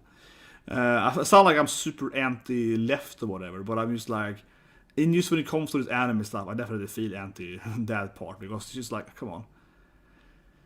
PG-7 Berserk would be kind of funny. Seeing the horse being like, I mount you! PG-7! I want to see that! I want to see the horse in PG-7, that'd be hilarious. Anyway, I would go for Kaisen, right? Because I just love the Boogie Woogie so much, right? I would go for Boogie Woogie. But again, this is clearly Mushoku Tensei should have won. Yeah, Mushoku Tensei isn't even nominated. It's so ridiculous. And even, Wonder Egg, I think, is crap, right? As the ending. So, for example, what is Osama ranking, right? What is Osama ranking? Isn't that much better than Wonder Egg Purity? If I'm gonna be that guy, because isn't Osama ranking like drama action? So I would otherwise easily vote for Osama ranking, right? As best action. There's a lot of action scenes, right? A lot of fight scenes. Most of course drama and horror, but it's an action anime, right? So Buji and Shadow, Kage, should win, right? So. It means Shadow Kage, yeah. Freudian slip. Skugga. Yeah, Kage, of course. If you want to write ninja in Japanese, you write Kagemono. Shadow person. That's kanji for ninja. But anyway, yeah. This is Kasa takes the best fights. But what was I thinking about? No, I guess they're going to have probably best drama, right? And then probably have most of my ranking there, right? Yeah, best drama. That's the best romance. Probably not rom-com, but like couple, best fantasy. Also, I guess Mushoku Tensei is gonna be here, right? Yeah. So it's gonna be. They has to put it somewhere. Isekai, best isekai ever. Right? They're gonna have it here, right? Best film. Okay, that's it. Because last year they had the best couple, I think, instead of romance. So it wasn't like romance anime. It was like love stories, right? So they had, of course, basically only yaoi couples. Like I said, yeah. And I sound like I hate yaoi. I love yaoi. I just watched 2 goddamn gender-bender animes, right? I have a collection of gender-bender figures, right? And so on, right? I don't hate yaoi, but I'm just tired of best romance always being just yaoi. It's just ridiculous. Like I said earlier, that you can have, a great Yuri show, and you can have a terrible Yuri show, right? These are not equally good. It's because they have a lesbian main couple, right? You know what I mean? One of them is a masterpiece, another one is utter trash. It's good trash, though. I love Citrus for what trash it is. It's hilarious. It's so funny, right? It's like, oh, my sister, idiot! Bang! Slave in the bedroom. Yeah, it's like hilariously bad, right, Citrus? But, according to Crunchyroll, these animes are equally good, right? Because they have like a lesbian main couple. That's the world they're living in, right? But honestly, for that, man, I haven't showed that scene, okay? Man, there's a lot of stuff here. But anyway, it's like a freaking my live stream, This could be another video, but when I'm talking about bender gender and that stuff, right? I actually got this figure. I haven't even I don't think I've shown it on stream yet. I haven't even unboxed it here. I just got it, ordered it on Black Friday. So here's a new figure I got, which I think is really cool. So it's a Naruto figure, right?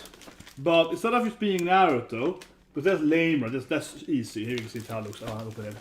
I'll do it now in stream, right? But as you can see here, it's Naruto. You know what I mean? It's Naruto, but it's Naruto. And of course, Naruto turns into a woman, right? You know, the sexy harem jutsu. I was like, this figure I need to have in my collection, baby. Gender bender Naruto, come on. Classic hentai. So again, you know, I have a huge love for yaoi and gender bender and yuri and so on. But that's probably the reason why I hate Crunchyroll Awards so much. Because for me, right, you have good gender bender. Let's say for today, I have Kenya and Fantasy Knockout, right? Which I fortunately had to remove on YouTube. But yeah, so you have Fantasy Knockout, really good romance comedy anime, right? And then you have Kenya, which episode 2 was much better than episode 1. But you know, it's like one gender bender that's really good, and one gender bender that's kind of mid, right? And you know, that is how the world is, right? You have good gender bender, you have bad gender bender, right? Or I guess kind of mid, right? But I hate how they are basically like, they're all perfect, they're all stunning and brave and perfect. Like, no, one of them is pretty crappy, another one is really good, right? But anyway, comedy. It's also here I hope they actually have comedy. So I would put Nagatoro, right? That's in my opinion the finest anime. I love that, you know, Senpai Kawaii. I do like Butchan, you know, Kuru made, similar anime as Nagatoro. So I'm hoping here that they actually take comedy, right? I don't want to see an anime like, for example, you know, Jujutsu Kaisen, right? I mean, it has jokes in it, but it's not a comedy, right? And for that matter, I was listening here, by my definition, and I step by saying it of course, because to me this is objectively true, if you have an anime here, for example, Kaisen is in action, it shouldn't be allowed to also be in comedy, because that's like one, you have to pick one genre where it should be, you know, focused in, right? Okay? So, none of these animes here should be allowed now to be in comedy. But who knows, right? But I think that to me is stupid, right? Because you have said it's like action show, right? Not a comedy show. I hope it's really comedy shows here, like Nagatoro, it's like actual jokes, right? Actual focus on jokes. Non in Biara, I think is a really good comedy. And I guess like Dragon Maid would probably be mostly here, right? You know, it's that or romance. It's like a rom-com, right? You know, with some action, right? Okay, good. Nagatoro, finally she's there. Freaking best girl. Freaking sexy best girl. I haven't put that post yet or whatever. Let's have it in my lap then. Okay, oh yeah, good, okay. Nagatoro, she's finally there. Okay, good. Not that funny, in my opinion. Vampires have it much funnier. Komi-chan is really funny though. Live Lesson with Nishan, I like that, you know. I think I'm the only guy that reacted and reviewed the anime, but I really liked it, okay? It's a grown-up show, you know, people like me, you know, old man like me, right? Dragon Maid, of course, is here as I expected, and Old Taxi, which is way more of a drama than action than comedy. Did it have an action too, Old Taxi? Maybe it didn't. No, that's drama. Okay, probably also drama. Okay, so I would pick. I mean, I did my top 10, right? Let's go for that. I did my top 10, and I did put Nagatoro in my top 10, but I also had Dragon Maid higher up. So to be, you know, fair, I think Dragon Maid is a better anime. But honestly, when I think about it, I kinda would vote almost for Nagatoro as a comedy purely, right? Because I do think Nagatoro is like a better comedy. It's more jokes, right, with Nagatoro. But I do think the Dragon Maid is a better anime. So that's kind of tricky, right? Because Dragon Maid has kind of like no, but it has like, you know, action, it has comedy, it has jokes, right? It has all of this stuff, right? It's a more of, I think, a complete show, right? With better character development and so on, right? It has character development and so. But yeah, I think Dragon Maid is a better anime. But if you look at purely comedy, I kind of want to pick Nagatoro because it's like a funnier show. It has more jokes. But Dragon Maid is a better anime, certainly, I think. But that's kind of tricky, honestly. Life Expedition, I watched this whole anime, right? So I really liked it. It's really, really funny. But I think you have to be an old man like me, right? Because there's a lot of jokes like, my manager is annoying, or my boss is this thing, or stupid kids, right? So you have to kind of, it's not an anime you can watch when you're like 12 or something. It's not an anime, you have to be kind of like, have experienced some shit in your life, I feel. And Komi-chan, of course, is funny. But I honestly, I think it's overrated. I said it. I think it's a funny anime, but people act like it's the best comedy anime ever. I definitely disagree. I think it's funny, but I've seen a lot of these shows with, you know, like shy main characters, like the sixth one or something. It's like, I don't know. Oh, it's hard. Dragon Maid or... Honestly, I'm gonna say this thing. Honestly, I think I can talk a better comedy. Pure as a comedy, but not a better show. Hope that makes sense. Best drama, it could be anything, right? Ultima ranking is probably my pick then. But it could be anything. Mushoku Tensei, I guess, might be here. 86, definitely not. Fruit Basket, definitely is a great anime. Overrated, I feel. Or Taxi, definitely I'll go to. To Your Eternity. Wandering in every goddamn category. See, lesbian, social child, every goddamn category. So, they don't have Osama ranking here. Well, yeah, it's a fantasy category, of course. Oh, okay, that makes sense, I guess. Okay, I can leave it there, I guess. But, I mean, obviously, Old Taxi then, if I had to pick something here then. Easily Old Taxi. To Your Eternity was really good until the last arc, right? Yanada arc. If you look at my top 10 video talking about that, why I didn't have it high in top 10. So I think it's a really good anime, but the last arc is just terrible. The last episode is great though, with Grandma. Yeah, this is a great episode. But the island arc is just absolute shit. It's horrible. It's like a 0 out of 10 arc. I mean seriously, right? I love this anime, which goes Gugu, right? Freaking carrying that show the most, right? But then you get this called Yanada Island arc, and it's just like another anime, right? It's completely shit. Like it's just like it goes to like a 10 out of 10 anime to like literally like a 1 out of 10 anime. It is utter garbage. That whole island.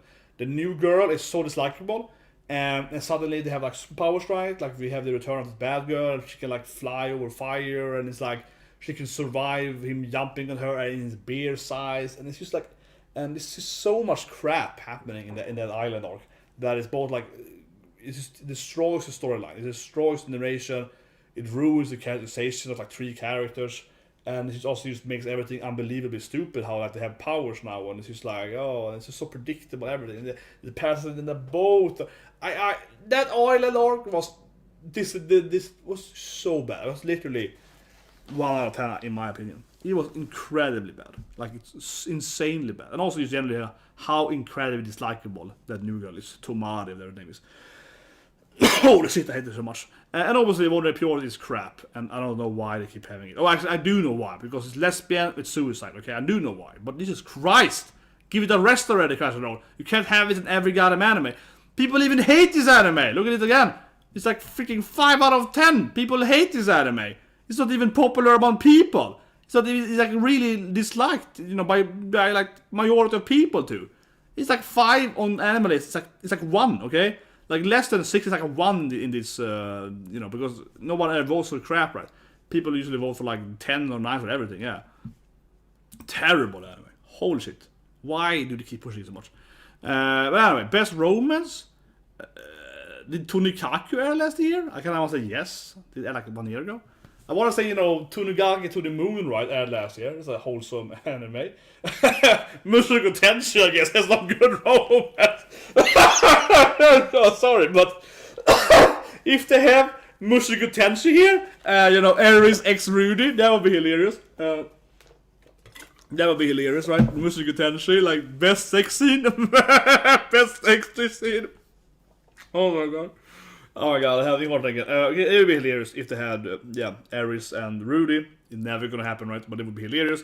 Ghislaine, Ass, and Rudy, the plot of them ass there, that would be kind of fun. Okay, so on a serious note, Fruit Basket, right? Toru and so on, that's probably gonna win, right there. So that's probably there. Again, correct me if I'm wrong, but I think Tonikaku aired like last winter, right? It's in my head here, but yeah, Tonikaku, which is a nice Roman show, so that should probably be here. Ida 10, no, I'm just kidding. Ida 10 and Miku that Kichi Ors, that would be fun. You know, one anime that has a weird romance is Higurashi When They Cry, okay? Seriously. Those 2 girls are definitely in love with each other. Those are so in love, you know. Those little witches are so in love. Like, yes, they keep murdering each other every episode, but they are very in love. Okay. Love, of course, Nagatoro could be here, but it's a comedy, right, mostly. Girlfriend would be kind of hilarious. That's like super trash romance. That would be hilarious. That would be hilarious. Okay. Beastars, okay, that's fair. For bad, as I said, right, obviously, Toru, yeah, like that's a good shit, right? Oh, they have Nagatoro here too? This is not okay, it breaks my list. You know, I'm like, no, you can't have an anime. I guess to have best two. They can't have, come on, it's only one category, I feel, right? But okay, fine, they have best two. Nagatoro is a pretty good romance though, but it's also a comedy more. Horimiya, yeah, it's a good romance. It's a good romance show, I liked it. Komi-chan, definitely not a good romance show. It has romance in it, but definitely not the focus of it. Okay, honestly, the Duke, I mentioned earlier, right? I think it's one of the best comedies this year. Should be in comedy, in my opinion, more than romance. But they are actually a much better romance, though, than, for example, Komi-chan. Komi-chan is a good anime, but come on, the romance is probably the least focused on, right? Episode 1 has the most romance they have, and then the beach episode with the water park, when he puts her up in the hand, that's kind of romantic, right? But otherwise, it really didn't have that much romance, okay? Yeah, it's a rom-com, of course, but it mostly is about Komi-chan trying to befriend her weird classmates, right? You know, the Otokunoko, right? Or the weird shy girl, old shy girl, or like the bumpkin girl, or, you know, like the yandere girl and so on, right? It's not really about, like, romance, right? I think it's a horrible thing to have in a category, because it really isn't that romantic. But One Drag Purity has more romance to this anime, so they could put freaking One Drag. Mushoku Tensei, of course, has a much better romance. Much better. I would go for Fruit Basket easily, from a romance standpoint. It's a really good romance, of course, in the end. But honestly, otherwise, I kind of would pick the Kuramid. Because it's actually a really good romance. They have a really good character development and so on. The last category, okay, we have fantasy. So here, I guess, is Tensei, right? Jobless Reincarnation. Ghislaine! Oppies! Come on, they're finally gonna have this anime, right? This is probably where it finally wins, right? This is probably where Ghislaine finally gets to be allowed to be alive, right? Paul. Oh my god, I cry. I mean, I rewatched it so many times, you know, with Paul and Rudy. It's just a crying scene. Come on, like, this is the best drama too. But this is gonna be here, right? They have to put it here. Isekai. Best Isekai for like 10 years. They have to put it here. Yeah, so I mean, obviously it's the best thing. And then, we're gonna look at the list. Okay, let's look at this. Yeah, it wins! It wins, baby! But yeah, obviously, Jobless. I wonder why they keep having Core 1. Did it also air, I mean, both seasons, oh, you know, Core 1, Part 2 aired last year, right? So I wonder why they keep writing like Core 1 did, because they both aired last year. But yeah, I mean, obviously, this is the best anime this year, right? It's obviously the best fantasy. It's obviously like a masterpiece of every. So here it is, the second season, right? The animation and fantasy. Even though it has the best drama and like the best character development and everything, so it's really pathetic, right? But this is what I said earlier. I put the thumbnail. You know, I did the thumbnail, of course, before I actually, of course, watch the list, right? As I do every year, like the third year I do this thing. But yeah, and of course I put this huge crying Rudy, right? Because I knew that there was no way they were gonna have, you know, Rudy and Ghislaine and so on, right? And Ares, whatever, right? Or Rudy and so on, in this list, right? I knew they were never gonna have Ares as best girl, because she actually had sex, right, you know? They're never gonna have a best girl that actually had intercourse, you know what I mean? Because they're so pretentious, right? So even if Ares has got the best development, I argue for of all the female characters this year, they're never gonna have it, right? Because she put like boy in a bedroom and got laid, right? You know, they're never gonna have it. You know, it's so pathetic. It's such a bad way to structure a list of whatever, right? Because they can't be objective. They have to be like woke or whatever, right? Whatever you call it. But that's clearly what they are. So it's really sad. And now that unfortunately the next anime here is like my second favorite new anime, right? Osama ranking, that's the second best new anime. I would say, of course, that Zero aired this year, right? There's very little Zero in this list. There's very little Zero. They won't have a Kidna. Very little Zero, surprisingly enough, right? Very good Zero course season. Obviously, Zero, right? So Zero has to be here too with fantasy, right? And I can see it maybe winning, but yeah. So Zero season 2 part 2 is here, right? Slime, of course. I forgot about Rimar. Who could be best boy? Really, Vanitas. I mean, it's an okay anime, but it's not that on that level. God damn it, every category! Holy shit! Why do they do this every year? This is why I hate Crunchyroll so much, right? Because to me, it just shows me that these judges are not doing the job right. Basically, someone is like, okay, we're gonna have one rate priority. I said earlier too, but yeah, we're gonna have one rate priority, lesbian suicide, right? We're gonna have it in every category. Because then they can do less work, right? It's like one reason I think that they always pick one anime and put it in every list, put it in every nomination. It's probably because it's like less work, right? So instead of having like 6-7 animes you have to nominate, right? What if you have one anime in every category, right? Like one priority. Then that's less work, right? Because then we can just put it in every category. Instead of having to come up with 6 names, you can now do 5 names, right? Okay. And then we take like VV or whatever, or Taxi, and put it in almost every category, right? And then of course you have the same effect here, right? Then you have to only have 4 animes. It's really, really yawning boring to see one rare priority in every goddamn category. And it's clearly not the best fantasy. It's a crap show in the ending. It's not even a good fantasy to begin with. It's like a weird horror show. But like even if it didn't have a bad ending, I wouldn't put it over like almost anything in this category. I would put it over one I guess, if it didn't have a bad ending. But I would never put it over, Slime or Awesome or anything, of course, Tensei. But it's not even close to them. It's not even like top. It's not even like in my top 10 of best fantasy, even without ending. I mean, even up to 10, right? There are much better animes. But anyway, absolute crap. Best film.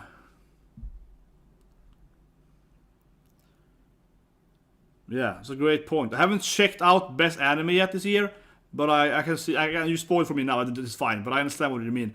I suppose that in best anime, we do it after best film here. I guess that Osama ranking, of course, is in best year, but not much potential. Yeah, I see where you're coming with. But yeah, best film before that. What's the best film? I watched Yose and Tiger. That's probably last year, right? That's probably my nomination. The girl in a wheelchair. It's a really nice movie. I also watched this new movie. Oh, for the same person who did like Beast and the Boy, and Mirai and so on. What is it called now again? What's it called? What is it called? Mirai. I mean, I can't remember the name. It's like time traveling anime. But it's not Mirai then, right? Or I'm thinking about Mirai. Is that the one I'm thinking about? I watched last year. Okay, maybe I watched Mirai last year. No, I'm confused here. No, well, yeah, Hosoro. But I think I watched his new movie. Maybe that was Mirai. No, it's Bell. No. Maybe I did watch Mirai last year and I'm confusing it now. They did there in English. No, whatever. Okay. No, it was 2 years ago. Okay, damn it. No, it's Bell is his new show. No, it's Bell the one there last year. Bell was pretty good.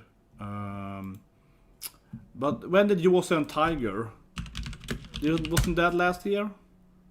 If you know what I mean here, Tiger and Yose.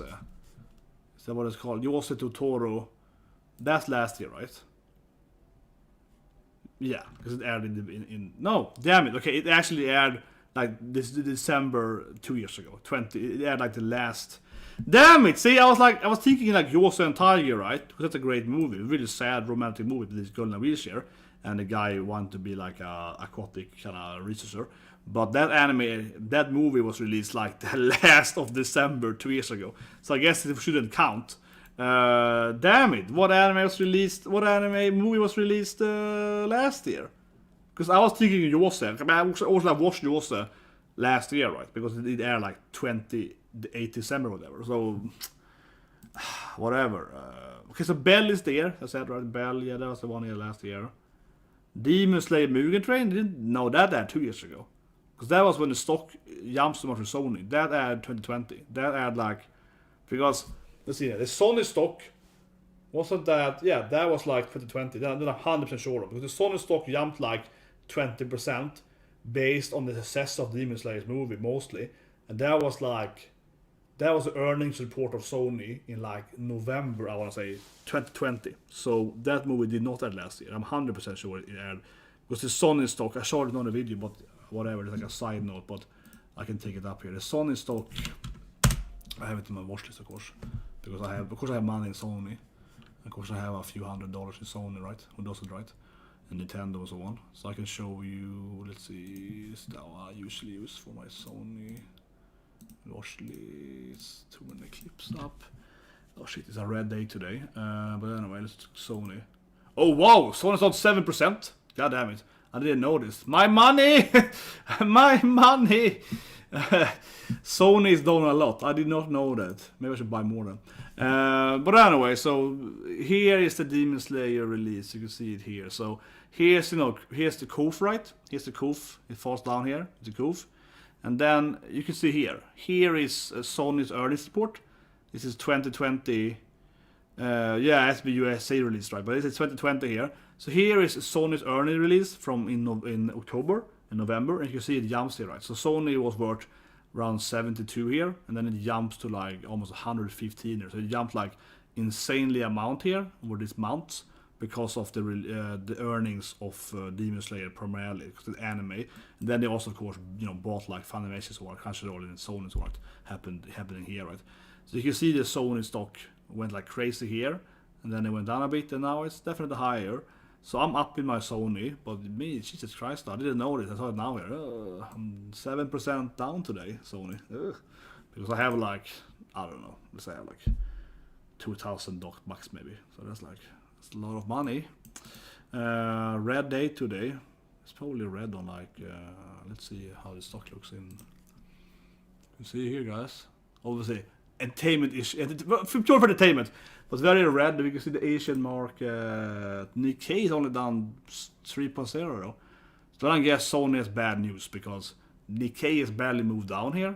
And same thing with not 0.5%.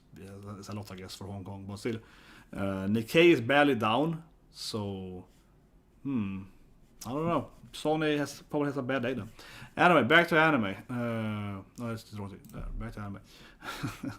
Entertainment issues, but I would say that Sony has a bad day if it's down 7% and Nikkei is only down 0.2. That's not much for Nikkei to be down. Anyway, so I like Yosse, as I mentioned earlier. It's probably my pick there. Yosse the Tiger and the Fish. It's a really nice movie.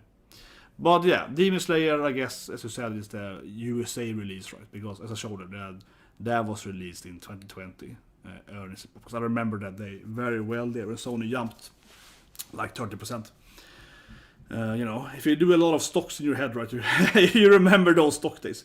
And I'm going to scroll up there to the top movies. You have to see me scrolling here. Top movie of the year. So anime. I guess it's gonna be Wonder Egg Purity, which is in every goddamn category, right? So Wonder Egg Purity is certainly gonna be here. Yes, Sony owns basically everything. That's one of the reasons why I have Sony stocks. Again, entertainment, don't waste your money, guys. But Sony is a good company to invest into, I would argue for. Because if you like anime, right, you can invest into Kadokawa. I have money in Kadokawa too. You can invest into some of the Bilibili. I had a lot of Bilibili stock, right? I saw that earlier last year.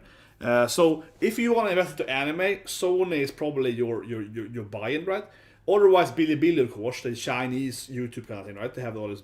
So I took basically all the money I made on YouTube and Twitch, put it in Bilibili last year, or I guess 2 years ago now, in 2020, and I sold it in the beginning of with Mushoku Tensei, about another stream, right? Mushoku Tensei made the Bilibili stock fall like 20% on Women's Day last year, and then I sold it. It's true, it's crazy. But anyway, it is true. Mushoku Tensei was very attacked, right, on Bilibili, and then it was attacked on Women's Day, 1st of March, and then crashed the stocks on Bilibili. But yeah, Bilibili is also potentially a good way to invest into anime. But it's very down right now. It's like 39 something, 40 something. And so it's really down right now. I can show it, whatever. This is like a side note, but so I had Bilibili and I sold it for like 115 or something, and now Bilibili is like at 39 or something. So if you want to if you want to invest into anime, this is potentially the company to invest into, right? But again, entertainment industry, I'm just saying, if you like Oppies, this could be the thing for you. You have the Bilibili is like the Chinese anime, when they also produce their own anime, like that communist anime and so on did. But you can see the stock here has been crashing like crazy. Okay, so I sold it like here. Here's the Tensei crash. Here, Mushoku Tensei, this is literally true. Mushoku Tensei crashed his stock, okay? Because they got it banned, okay? So it got banned in China, right? And they crashed here. So I had it here, right? And of course I wanted to sell it here, and it was a mistake. But I sold it here, kind of, when it was going down. I sold it like here, when it was going down for the top here, in the bad news. And since then, it's basically, it's been crashing, right, with like the Chinese issues as well. But honestly, it's a stock I'm thinking of rebuying again, because it's the future of, it does like mobile games and so on. Yeah, one issue with Bilibili is that China banned games, right? China banned games for children, basically. That's a big issue for Bilibili. No, this is a very old video now, but I can say, you know, from a side note, it is very, very weird how China did this new law thing that basically, you know, China like had this, like, they call it spirited opium, and they made a new law that basically blocks children under 18, right, to play mobile games. So it's obviously a huge issue for companies like Blizzard and Bilibili, you know, 2K or whatever, right? Because of course there's so many customers, right, in mobile games in China, and now they can't make money on like under 18 people. And of course they still make money on people over 18, right, with Oppais and so on, you know what I mean, Oppa games. But yeah, that actually is a big flaw for like Kalakawa and so on too, right? But well, yeah, I make a lot of money. I'm not super rich, but I'm an IT consulting. Tomorrow I have an interview with 2 different IT banks. So, you know, like it's... money keeps flowing. No, but it's like... I have a pretty high salary. Like I have like twice the salary of the average. My salary, I think, is roughly like twice of the average income or something in the country. And I live in a very expensive country, so it's like... It's pretty good. But obviously I'm not rich or anything. I just have like... you know, like some money, right? But anyway, I do invest almost all my money in stocks. Though I invest like almost all the money I make into stocks, except for, you know, rent and food, right? Everything else I put in stocks, basically. But anyway, that's how I make my money mostly, right? Day trading. But anyway, anime of the year, guys. Osama ranking. I guess I will vote here then. Give me a comment earlier. Mushoku Tensei, of course, should be here, but it won't, right? I think your comment earlier was really good. That if Osama ranking wins here, but it does lose, let me close the other ones here, so we have to scroll through everything. I think that's a really good point, that it's in the goddamn bottom, right? Where is it? Fantasy. God damn it. Fantasy is at the furthest bottom. Finally. Yeah, I think you made a great point that I could easily see, of course, or it's very likely, it what should win, right? If you look at my top 10 list, spoiler, right? Spoiler. Mushoku Tensei is my number 1, right? Osama ranking is my number 3. SC is number 2. So I think it should win, right? And I think it also is much more popular because Osama ranking, I love this anime, okay? I think it's an amazing anime. But let's be honest here, it's an anime kinda under the radar, right? I think it's really sad because, like, Healing, that's like the best anime mom ever, okay? Freaking Mama Healing, okay? Let me just throw it out here. And obviously I'm gonna vote for Osama ranking as the best anime, right? I have an image of Healing, right? I mean, I cried to this scene like 3 times over, okay? I don't wanna spoil too much if you're up to date, right, with Osama ranking, but, like, seriously, this scene here, when it happened, like, I had to rewatch, it happened last Thursday, I had to rewatch it. I was like weeping like a baby when I rewatched this scene after I streamed the reaction. So I was just like, oh my god, this scene with Healing is like about to die, and she's saved by Appis. I'm spoiling crap, you know, and she's saved by Appis, and Appis is like, Healing Sama, run, you know, you can escape, Nigero, this is a chance, and she runs away from this battle, but then she sees Lady Anne lying on the ground, she's like, runs back, like, no, I'm gonna save Anne! And she runs back and she pulls up the Anne and starts pulling Lady Anne here, right? And she's chased by this like hellhounds. And this scene is like amazing. This scene is like, I'm gonna cry on to it. It's just a good anime. This anime is fantastic. And I think it's like the best anime.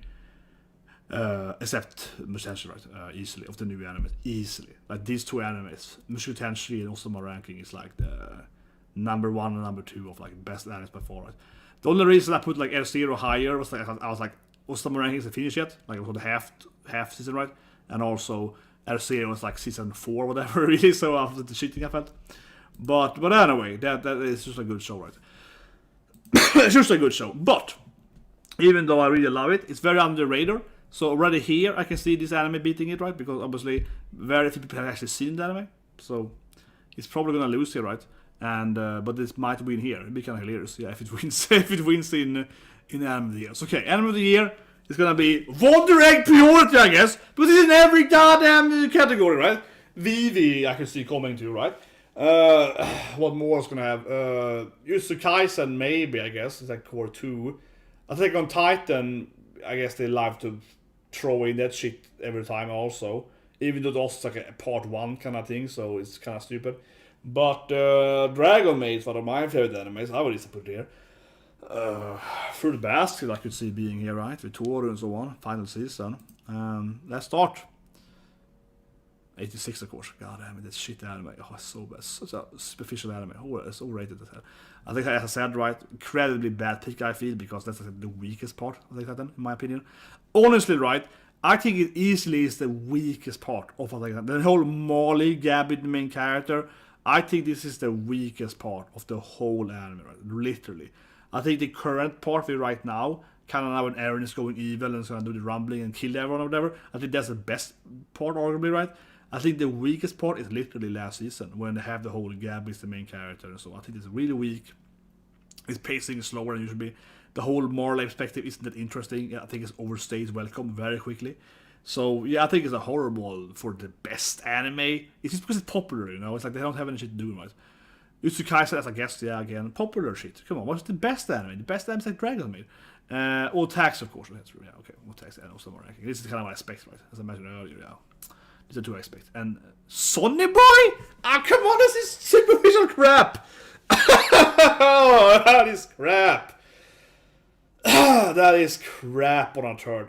Okay, so immediately, this is the last part of doing that. Immediately, this doesn't make much sense, right? Okay. And what I mean with that thing is that, okay, we can argue that Sonny Boy is a good or bad anime. I would argue that it's a terrible anime and it's very superficial, right? And it has this, I mentioned earlier when it was like some other category. And I was like, okay, so Sonny Boy is an anime that is like, it's really weird, right? People are like, well, it's weird, I don't understand it, so it's clearly a good anime. No, Sonny Boy has terrible slow pace, it is all over the place, character is terrible, and nothing makes much sense from like a logical standpoint. And I mean that is how the power works and how it's structured and so on, how to develop the powers or whatever. So it's a terrible written anime that is mostly used really strange, right? And then people give it high credit because they're like, I don't understand it. So what that means is, as I mentioned earlier, it's a Potemkin anime, right? It's a Potemkin show. It's very, very superficial, Potemkin. But also mostly, I guess, otherwise, is the Emperor without any clothes, right? The Emperor new clothes, right? Yeah, black clothes is much better. But it's like, it's kind of the Emperor with a naked Emperor, right? Where this is an anime that is just very, very superficial, right? And if you break it down, and I say, but this episode here is very slow paced, you can skip episode 3 basically. Or this didn't make much sense, so on. It was unnecessary. And all these plot threads were kind of dropped, right? But people are like, no, but this is, you don't get it, bro, you don't get it. That's kind of the opinion people have for Sonny Boy, right? But anyway, Mushoku Tensei obviously should win this thing, easily. But this is a really, honestly, I feel, one of the dumbest things they have done here. Because not only is Sonny Boy a bad anime, in my opinion, and it's a pretty crappy anime, in my opinion, but also, it just doesn't make any sense in their own structure. This is why I never get on this award system. Like, how are they actually thinking from a logical standpoint? What I mean with that is that, you know, okay, so Sonny Boy is the best anime, according to them, right, you know? One of the top animes. Of course, it's crazy talk, but let's assume it's right, okay? Let's assume it's true that Sonny Boy is, you know, one of the best animes. Okay, fine. But it's not in Best Boy, not in Best Girl, not in Best Protagonist, but, you know, in every other, basically, category, they are not having Sonny Boy except as the Best Director, right? This is the only other category they have Sonny Boy. They don't have it in, you know, Best, I guess it would be a drama, right? They don't have it in Best Drama, right? No. So at least 86, right? We can argue it's a good or bad anime, but at least 86 is in Best Drama, and then if you go up, right, it's also in Best Anime. You know what I mean? That makes sense at least, right? That makes sense from a logical standpoint. Because if you're gonna have Best Anime, it also has to be in Best of its category, right? Because whatever category Sonny Boy is in, it also has to be nominated for Best Category. For that category, which would be drama, I would argue for. So, that I hate, honestly, right? Massively hate on Crunchyroll and it's whatever they are doing, right? Because it doesn't make any sense. I just hate this, like, very obvious, like, objectively speaking, right, inconsistencies. Because clearly, again then, if you're gonna have Best Anime Sonny Boy, you have to also nominate it more, right, for other stuff. You have to nominate it in all the categories, like Best Character, Best Character Design, Best Boy, or whatever. But they don't. At least they have like Lena as Best Girl and so on, right? You know what I mean? So at least they kind of are pushing it to 6, right, in several categories. So I always hate that when they take, because it's the same thing every year. It's always like one random anime they put in best anime, and then they don't have it in any other category, right?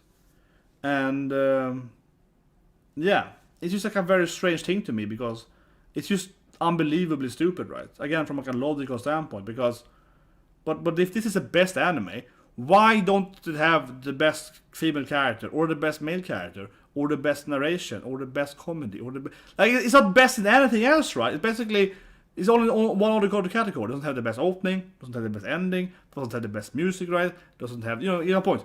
It is not best in anything else except this best anime. That doesn't make any goddamn sense.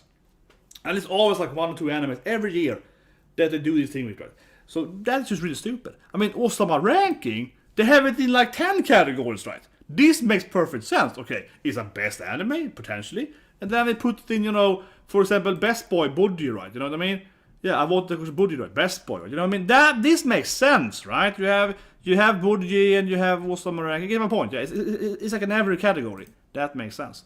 But yeah, this is really stupid. I hate this shit. It's so stupid. Like, why? It's just because they want to push some pretentious shit anime. You know? They want to push some shitty...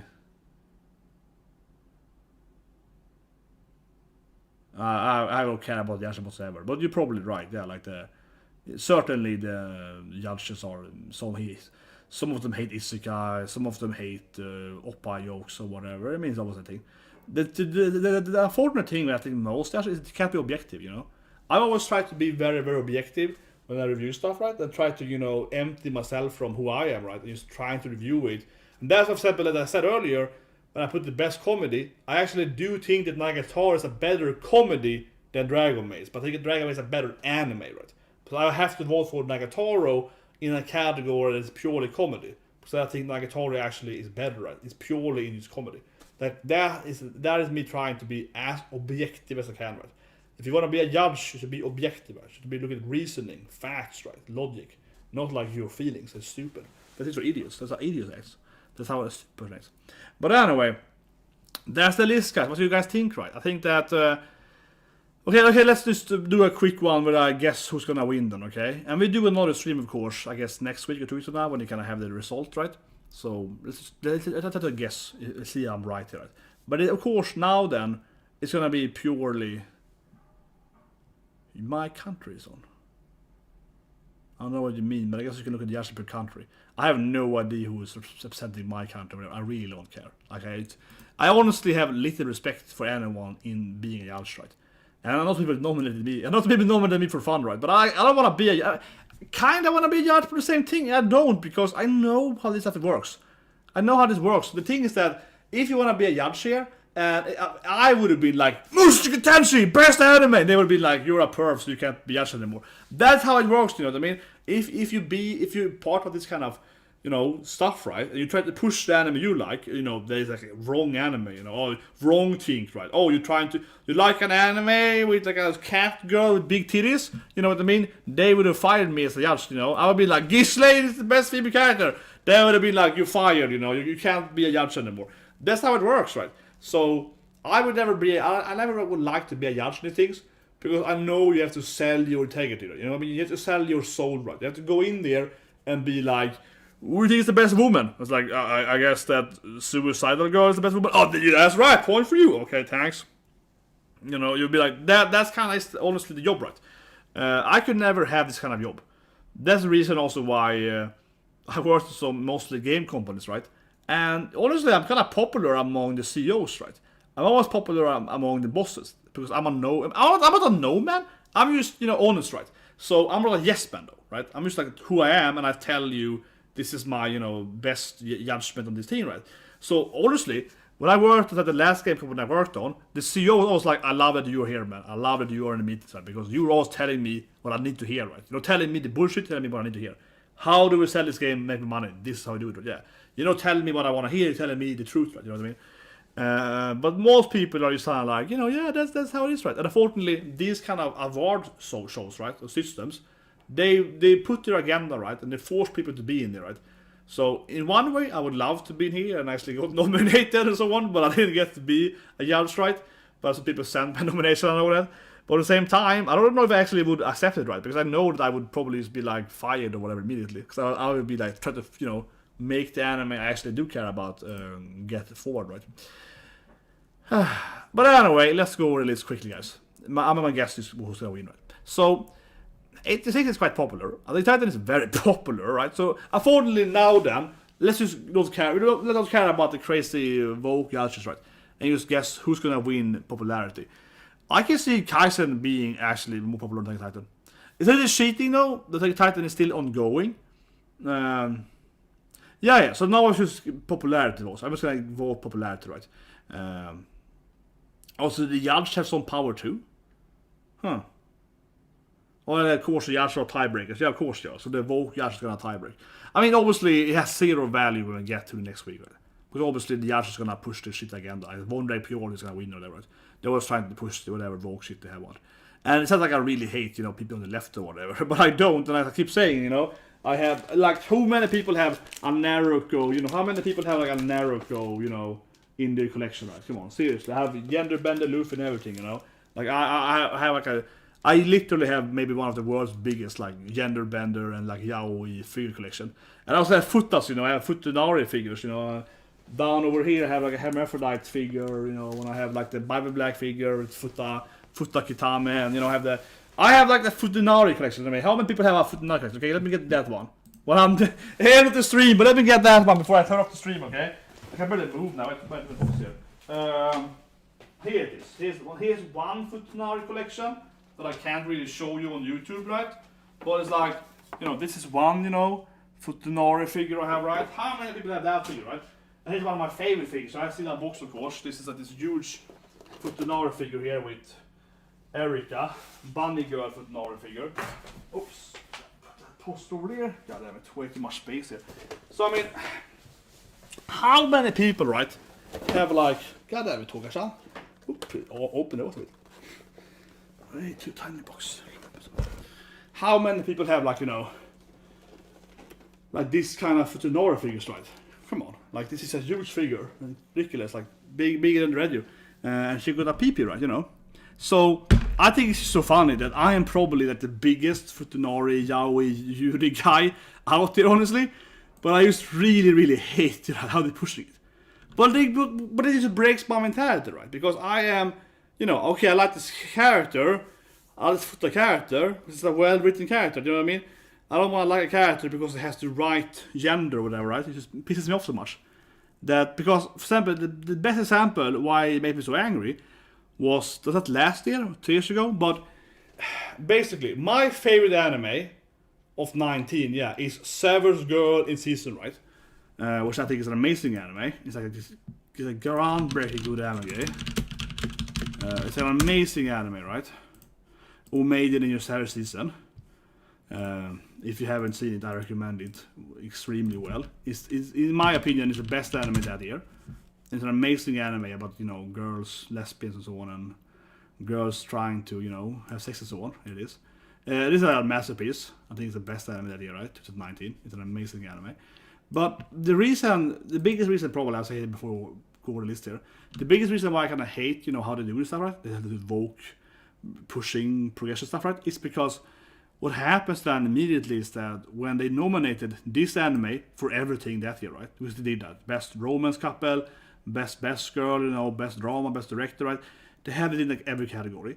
What does this affect then, right? The fact is that when I tell people that this anime is really good, okay? This anime is a masterpiece, it has an amazing comedy, romance, it's the best couple I've seen in 10 years, whatever, I also this is the best anime this year. People are like, oh, you saying that because it's Vogue, you saying that because you're left, whatever, right? That's the effect, right? Because if you keep pushing this shit, right, you push bad animes, like one day priority, you push bad Vogue animes, people don't take the good anime seriously, right? And then you have this anime, which is incredibly Vogue, right? Very progressive, of course. But then people don't think this is a good anime, right? Because they think it's a bad anime just because it has Vogue stuff. And people are just pushing that because it's the right, very good saying speech, right? So that's the issue with, quotation, right? You're pushing in this shit, right? And that ruins it. But anyway. Let's just, yeah. No, but it's a great point that the judge still have powers. It's even worse than last year. I don't think the judge had powers. I don't remember the judge having powers. I mean, almost it's a popularity contest now then. But you're right in there. Was that how it was last year? That it was like, you wasn't there? Asp Opas? I think it's like, was it, did the judge say that last year? I mean, obviously I don't really care who wins, right? Because I know that it is popularity and it is a popularity policy, so it doesn't really tell you the quality of an anime, right, at all, unfortunately. It just tells you what's popular. To some extent, right? And that's what I mean earlier with Osama ranking probably losing because it's an amazing anime, it made me cry every episode, but it was not a popular anime, right? But anyway, let's just do the list quickly here then. That I got to eat more food. I started eating before this thing and then I didn't finish my food. But anyway, this is interesting. I mean, obviously I would vote for Osama ranking myself, right? But which I think is gonna win is probably one of these animes, you know what I mean? That are also popular. No, but I trust you. You're probably right. I'm just wondering if the rules were the same last year. I mean, I trust you that it's 30% the judge power. I'm saying, was the rules the same thing last year? That's what I'm saying. It's like, was the rules the same, year before? That's what I'm wondering. I don't remember the rules last year. But anyway, I could see Otax actually winning because it got really popular with like Gikuk was the main video, right? It got kind of viral, right? Everyone talking about it. So actually, I could see Otax winning is because it got like a viral thing, and people might vote for it because it's kind of a pretentious vote, right? It's kind of an intelligent vote to do. Also, the ranking should really win, but who knows, right? So I honestly think Otax probably will win. That's my guess. Okay, that's my guess because it's like a viral thing. Okay, best boy. What do you have? Senku, Rima, Odkawa. Body should win easily. So I voted for Body here. Should win, but again, right? Not a popular anime. So probably who's gonna win this thing is probably like Draken, right? Very popular anime. So I think Draken's gonna win. I think Draken's popular. Mikey is definitely not popular as Draken. So I guess Draken's gonna win. Okay, best girl. Terrible such as Lena probably wins, right? Popularity. It's a very high popularity. No, but I'm just questioning what was the rule last year? I believe we were saying this the rules 70-30. My question is just if you can find the rules for last year. I mean 2020, the last voting, the last election. So that's what I'm wondering, if they had the same rules last time. Otherwise, what you were saying that the judge now has 30% power, that's just even more proving them trying to push an agenda, right? Because they're giving the judges even more power than they had last before. That's what I believe is potentially true, that they have changed the rules, right, to further give the judge more powers, less power to the people, right, more power to the agenda, so easy to push the agenda, right.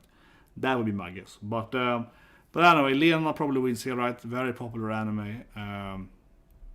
Probably so. Some weird ad, but whatever. Komi-chan, maybe. It's so stupid how much they're pushing this anime, but... No, but can you check the rules last year? I think you're right that it's 70% this year. I'm just like, can you check the rule last year? Can you find out what I wonder?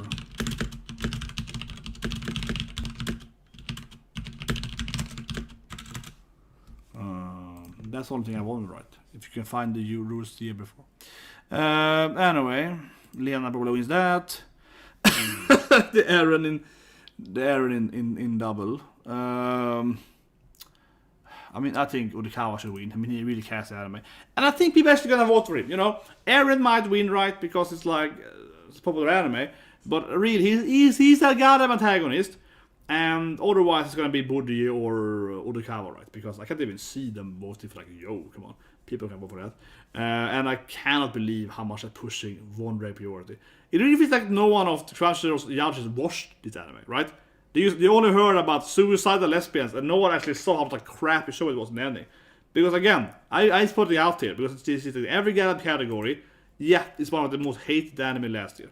5 out of 10 on the anime list.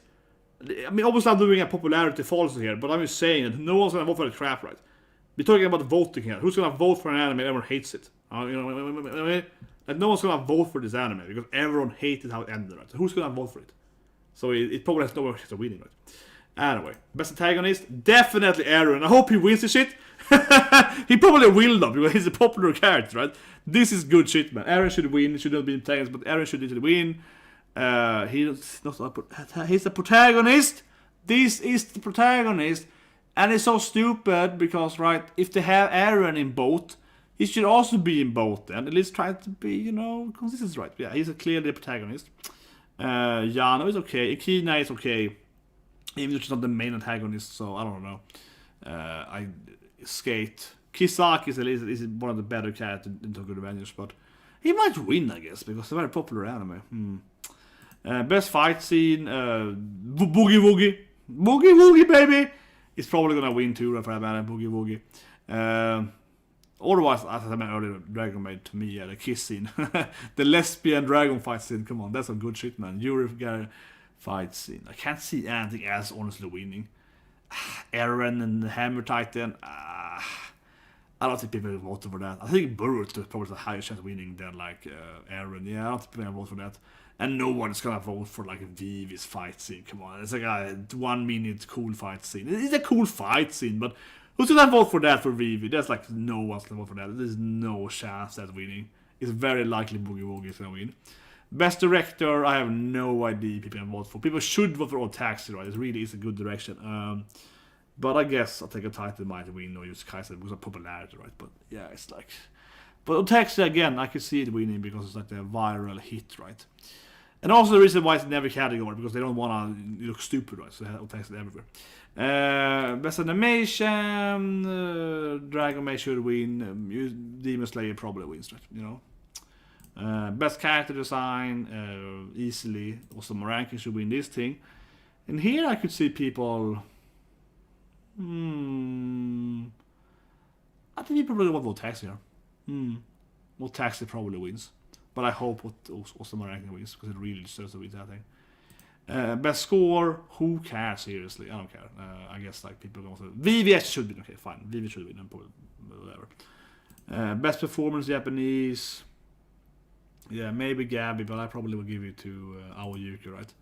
I think Gabby probably wins. People probably gonna vote for Gabby. That would be my guess, right? You know, Ayane Sakura probably wins, right?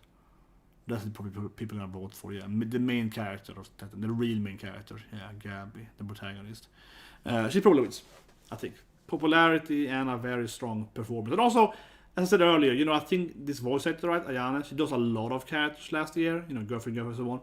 And one thing I hate in this list, I said it every year, is that I think this thing here, like best voice performance, should be, you know, like a summary, right, of all the animes you've done that year, right? You know what I mean? Because if you're a voice actor doing like 10 animes and they're all great, isn't that better?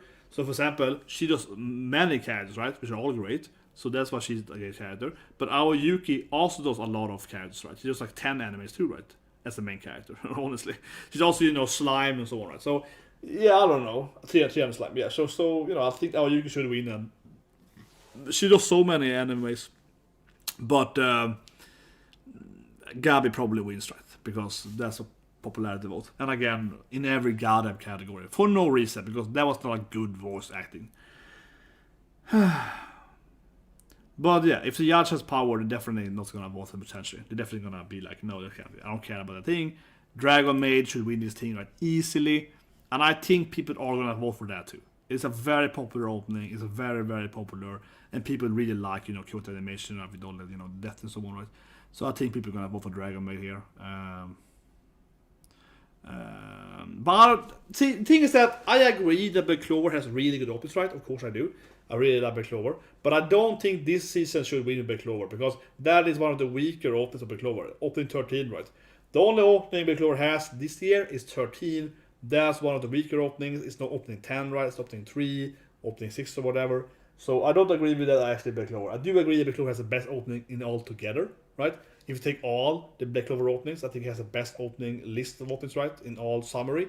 But just 2020, 2021 has the weaker openings, right? One of the weaker openings.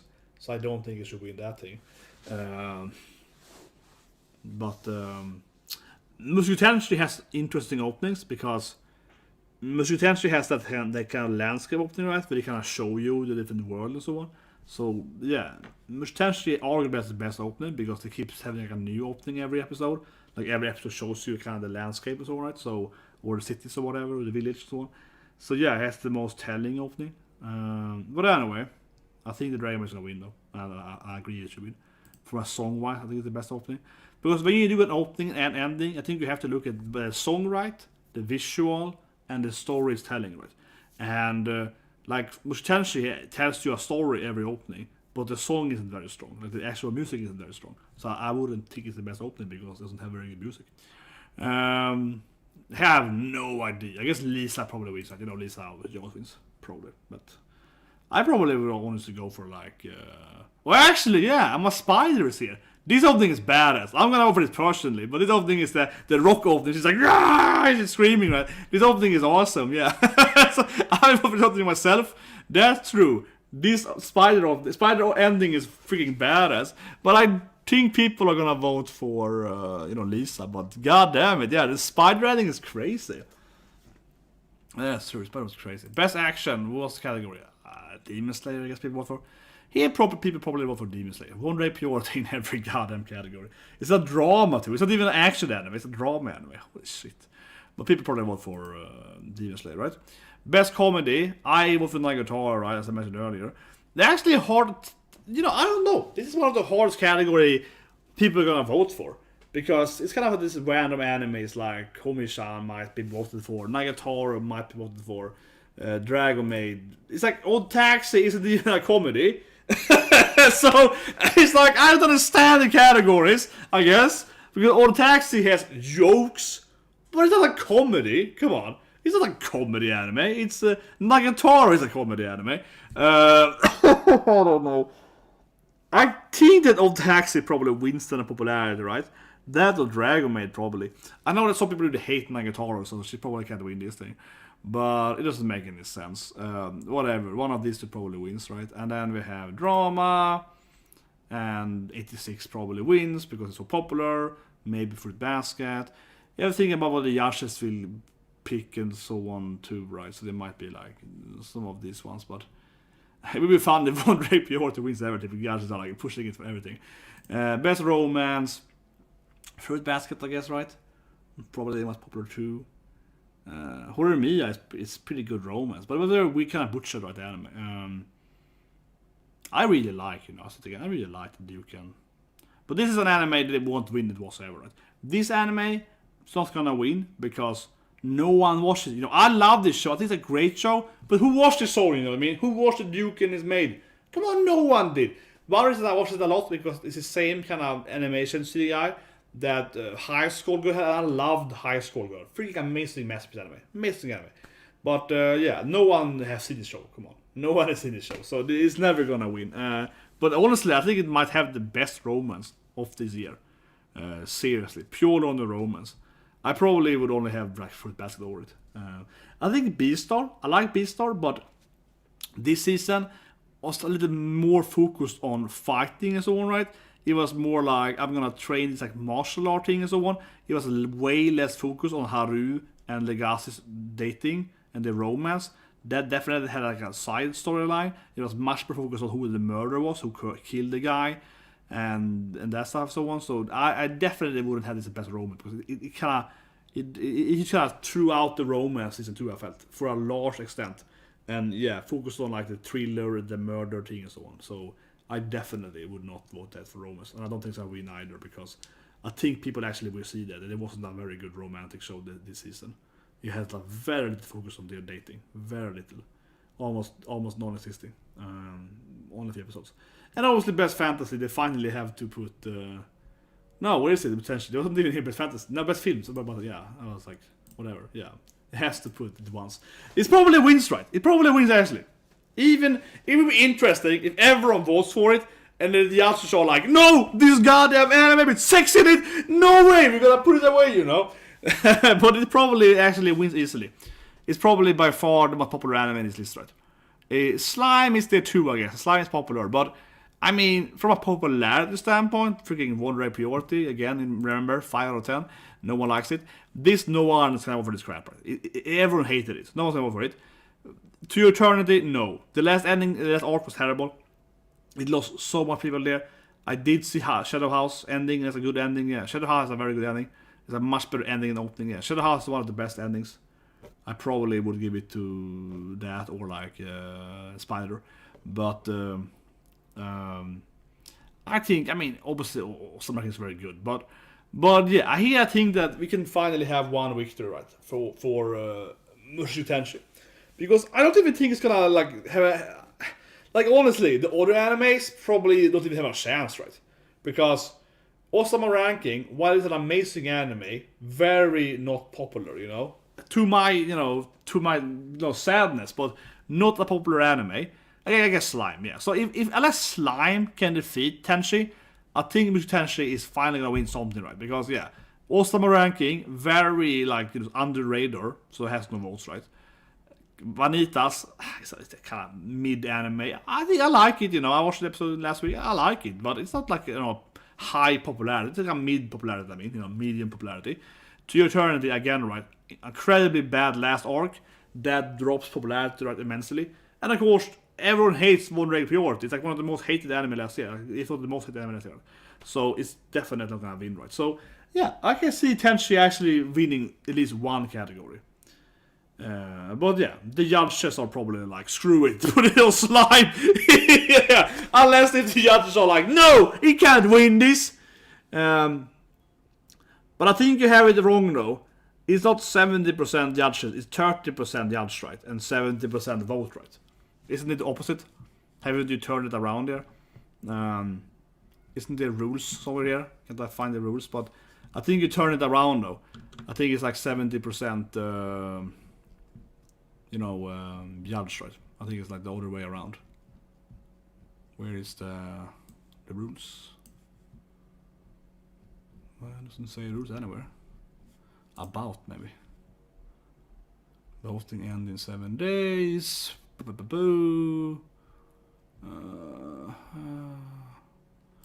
How it works.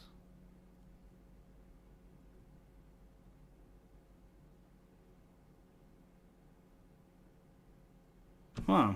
Maybe you're right. I don't know. It is written very weirdly. It's written very weirdly.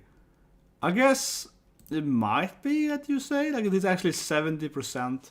I think it's kind of hard to read now because I have this zoomed in there. Let me fix that. How do I fix that from this thing? Okay, it's hard to read. Jesus Christ. Better, I guess.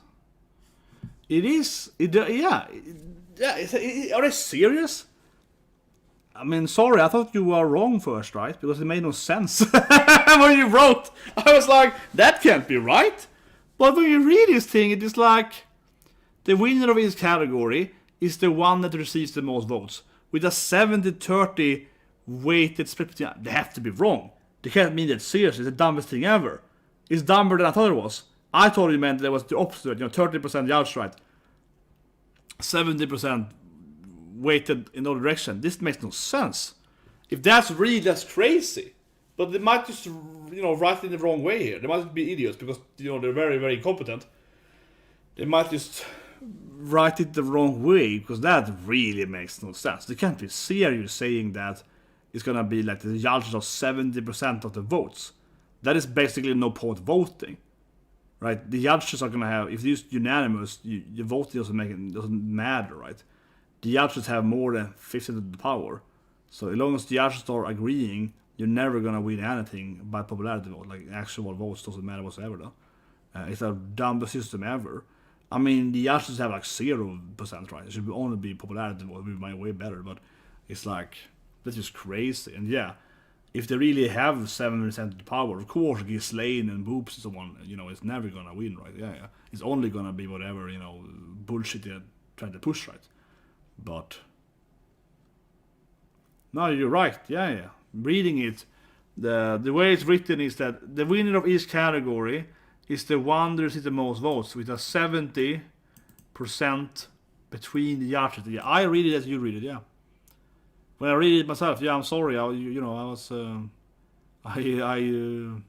thought you were wrong earlier because I was like, that can't be true. I just couldn't believe it. But it's basically, as I said, I just couldn't believe it. I was like, he can't be right about that. That makes no sense. But no. Yeah, you're right. I mean, of course, when you read it, the way the grammar works here is definitely that the 70% is in the judge's hands. That is the way you have to read this thing. It doesn't make any goddamn sense to read it other ways around. From an English standpoint, right? Yeah, but it's crazy. I'm gonna freaking tweet it later. That doesn't make any sense. That's like, I mean, it's not even a little bit. That's like, I mean, like you would expect it to be like 50% or something. You know what I mean? Lower. You would expect it to be the opposite, right? You would expect it to be the other way around. You know what I mean? But even if it wasn't the other way around, you would expect it to be at least. That's like massive. But that honestly can't be right. I mean, it just can't be right because that sounds crazy to me. Like literally, this sounds the dumbest thing they've ever done because like 70% in the judge power. I mean, that basically means that the voting has no value, right? Because as long as the judges are, I'm not repetitive, but I said again, right? As long as the judges are in agreement, your votes never matters, right? And that doesn't sound real at all. Honestly, that doesn't sound like it can be real because it's like what 30 or 40 judges. They give every judge like a 2% vote power, basically. That's like massive, right? It basically means that voting has no purpose as long as they agree. For example, that we're all gonna pick Old Taxi. Old Taxi's gonna win everything, you know what I mean? Or One Day Priority, whatever, right? Yeah. So it's really, really stupid. That just can't be right. I mean, obviously, I agree. That is what it's saying. I mean, I agree. The site says that the judge have 70% votes. That is what it's saying, but it doesn't make any sense. Like, it's really stupid. I mean, most things they've done is really stupid, but this is like the dumbest thing I've ever seen. This is insane. And it's kind of crazy, right? We looked at earlier. I guess you could change language, but I don't know if it helps that much. My French isn't that good, but I guess I can look at more the language. Look at like German, for example. I can read German. Die begilt eine Splitte. For example, the German thing. Vi werden die Gewinner ausgewählt. Yes, die Gewinner werden bestimmt nachdem die Jurend and fans. Die Category is the anime mit den meisten Stimmen. Die begilt eine 70. I mean, it's probably just Google Translate for all sites, right? Die begilt eine 70. Gewichtung von Juren. Yeah, it's the same order of text, right? It's like, you know, det bestämt. Die begilt eine, so it means like it is decided 70, right? And then it's like geswunten von Juren, so it's like, you know, by the judge, right? And then, you know, fan vote, right? So yeah, it's the same thing in German, right? It's the same thing in Deutsch. It's like 70% judge power, 30% fan power. What language do we have? We have Japanese. We have Ruski. My Ruski is pretty bad though, but still say numbers in Ruski. You don't say numbers in Russian, what? Kan vi den? I hear this. Polski. My Russian isn't that good. I can read Kaleric. I worked with that in the past, so you know, so it's not that hard. There's only one winning generation. The weight of she's gonna be no, it's the same thing in Russian too, right? Yeah, I'm gonna Google this stuff. I'm gonna tweet them. I'm gonna tweet it later after the streamer. But yeah, guys, that's the stream. But I agree with this 100%. It doesn't make any goddamn sense. Same in Russian. It's in Russian too. It doesn't make any goddamn sense that it's like 70 vote judge power. But it has to be. I'm honestly like, even though I shitted and roasted them, you know, for like 2 hours now, I am seriously, I don't believe this thing. I believe it has to be a mistake. You know, back to English here. You can take English, you say them, but like, I believe it has to be a mistake. Like, this cannot be right. Where's this all the best? But where's the damn, what? And, or, where's the, no. Where is it? There it is. Yeah, I just don't believe in it. Like, honestly, this sounds so dumb, because I've kept roasting for 2 hours, right? Censorship so one, but I'm just like, this just can't be real. This is so stupid, right? Like, it sounds like going to the election of voting for your president. It's like, but your vote doesn't count, yeah. Like, we have this election, but we also have this, like, you know, DNC or whatever, so what you vote doesn't really matter, yeah. Because the system is just, you know, yeah, as long as the judges are in agreement, as I mentioned, right, the votes have zero value. And yeah, of course, I'm Swedish. Of course, I know Eurovision. Melodifestivalen, as it's called. Yeah, of course, I know Eurovision, baby. Melodifestivalen. You know, remember, I'm Swedish, so obviously I know about Melodifestivalen. It's a huge thing in Sweden.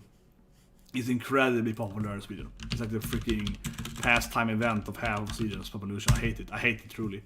I think it's a horrible shit on TV, but it's but yeah, Melodifestivalen as it's called in Swedish, Eurovision Song Contest. It's but I know you're right there. It's like in Melodifestivalen then, or Eurovision Song Contest.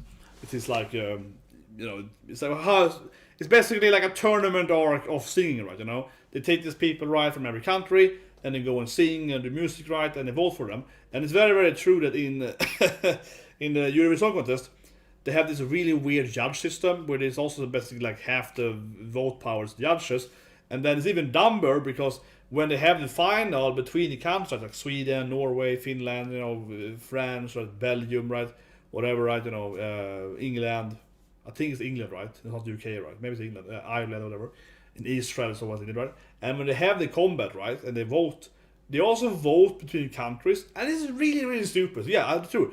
Eurovision Song Contest is really stupid because one thing they do, not only do the judge have too much power, but it's also like Sweden always give high points to Norway and Finland, and Denmark, right? And Denmark is back. So it's like the dumbest thing ever because it's always like, oh, you're like, what countries are friends, you know what I mean? So Scandinavian countries, they always give each other like tennis. I'm not even joking, yeah. It's really, really dumb. So, like, yeah, literally like, oh, here's like Portugal and Spain. They're pretty friendly. So they give each other good points, right? Like, it's always like that, seriously. It's the dumbest thing ever.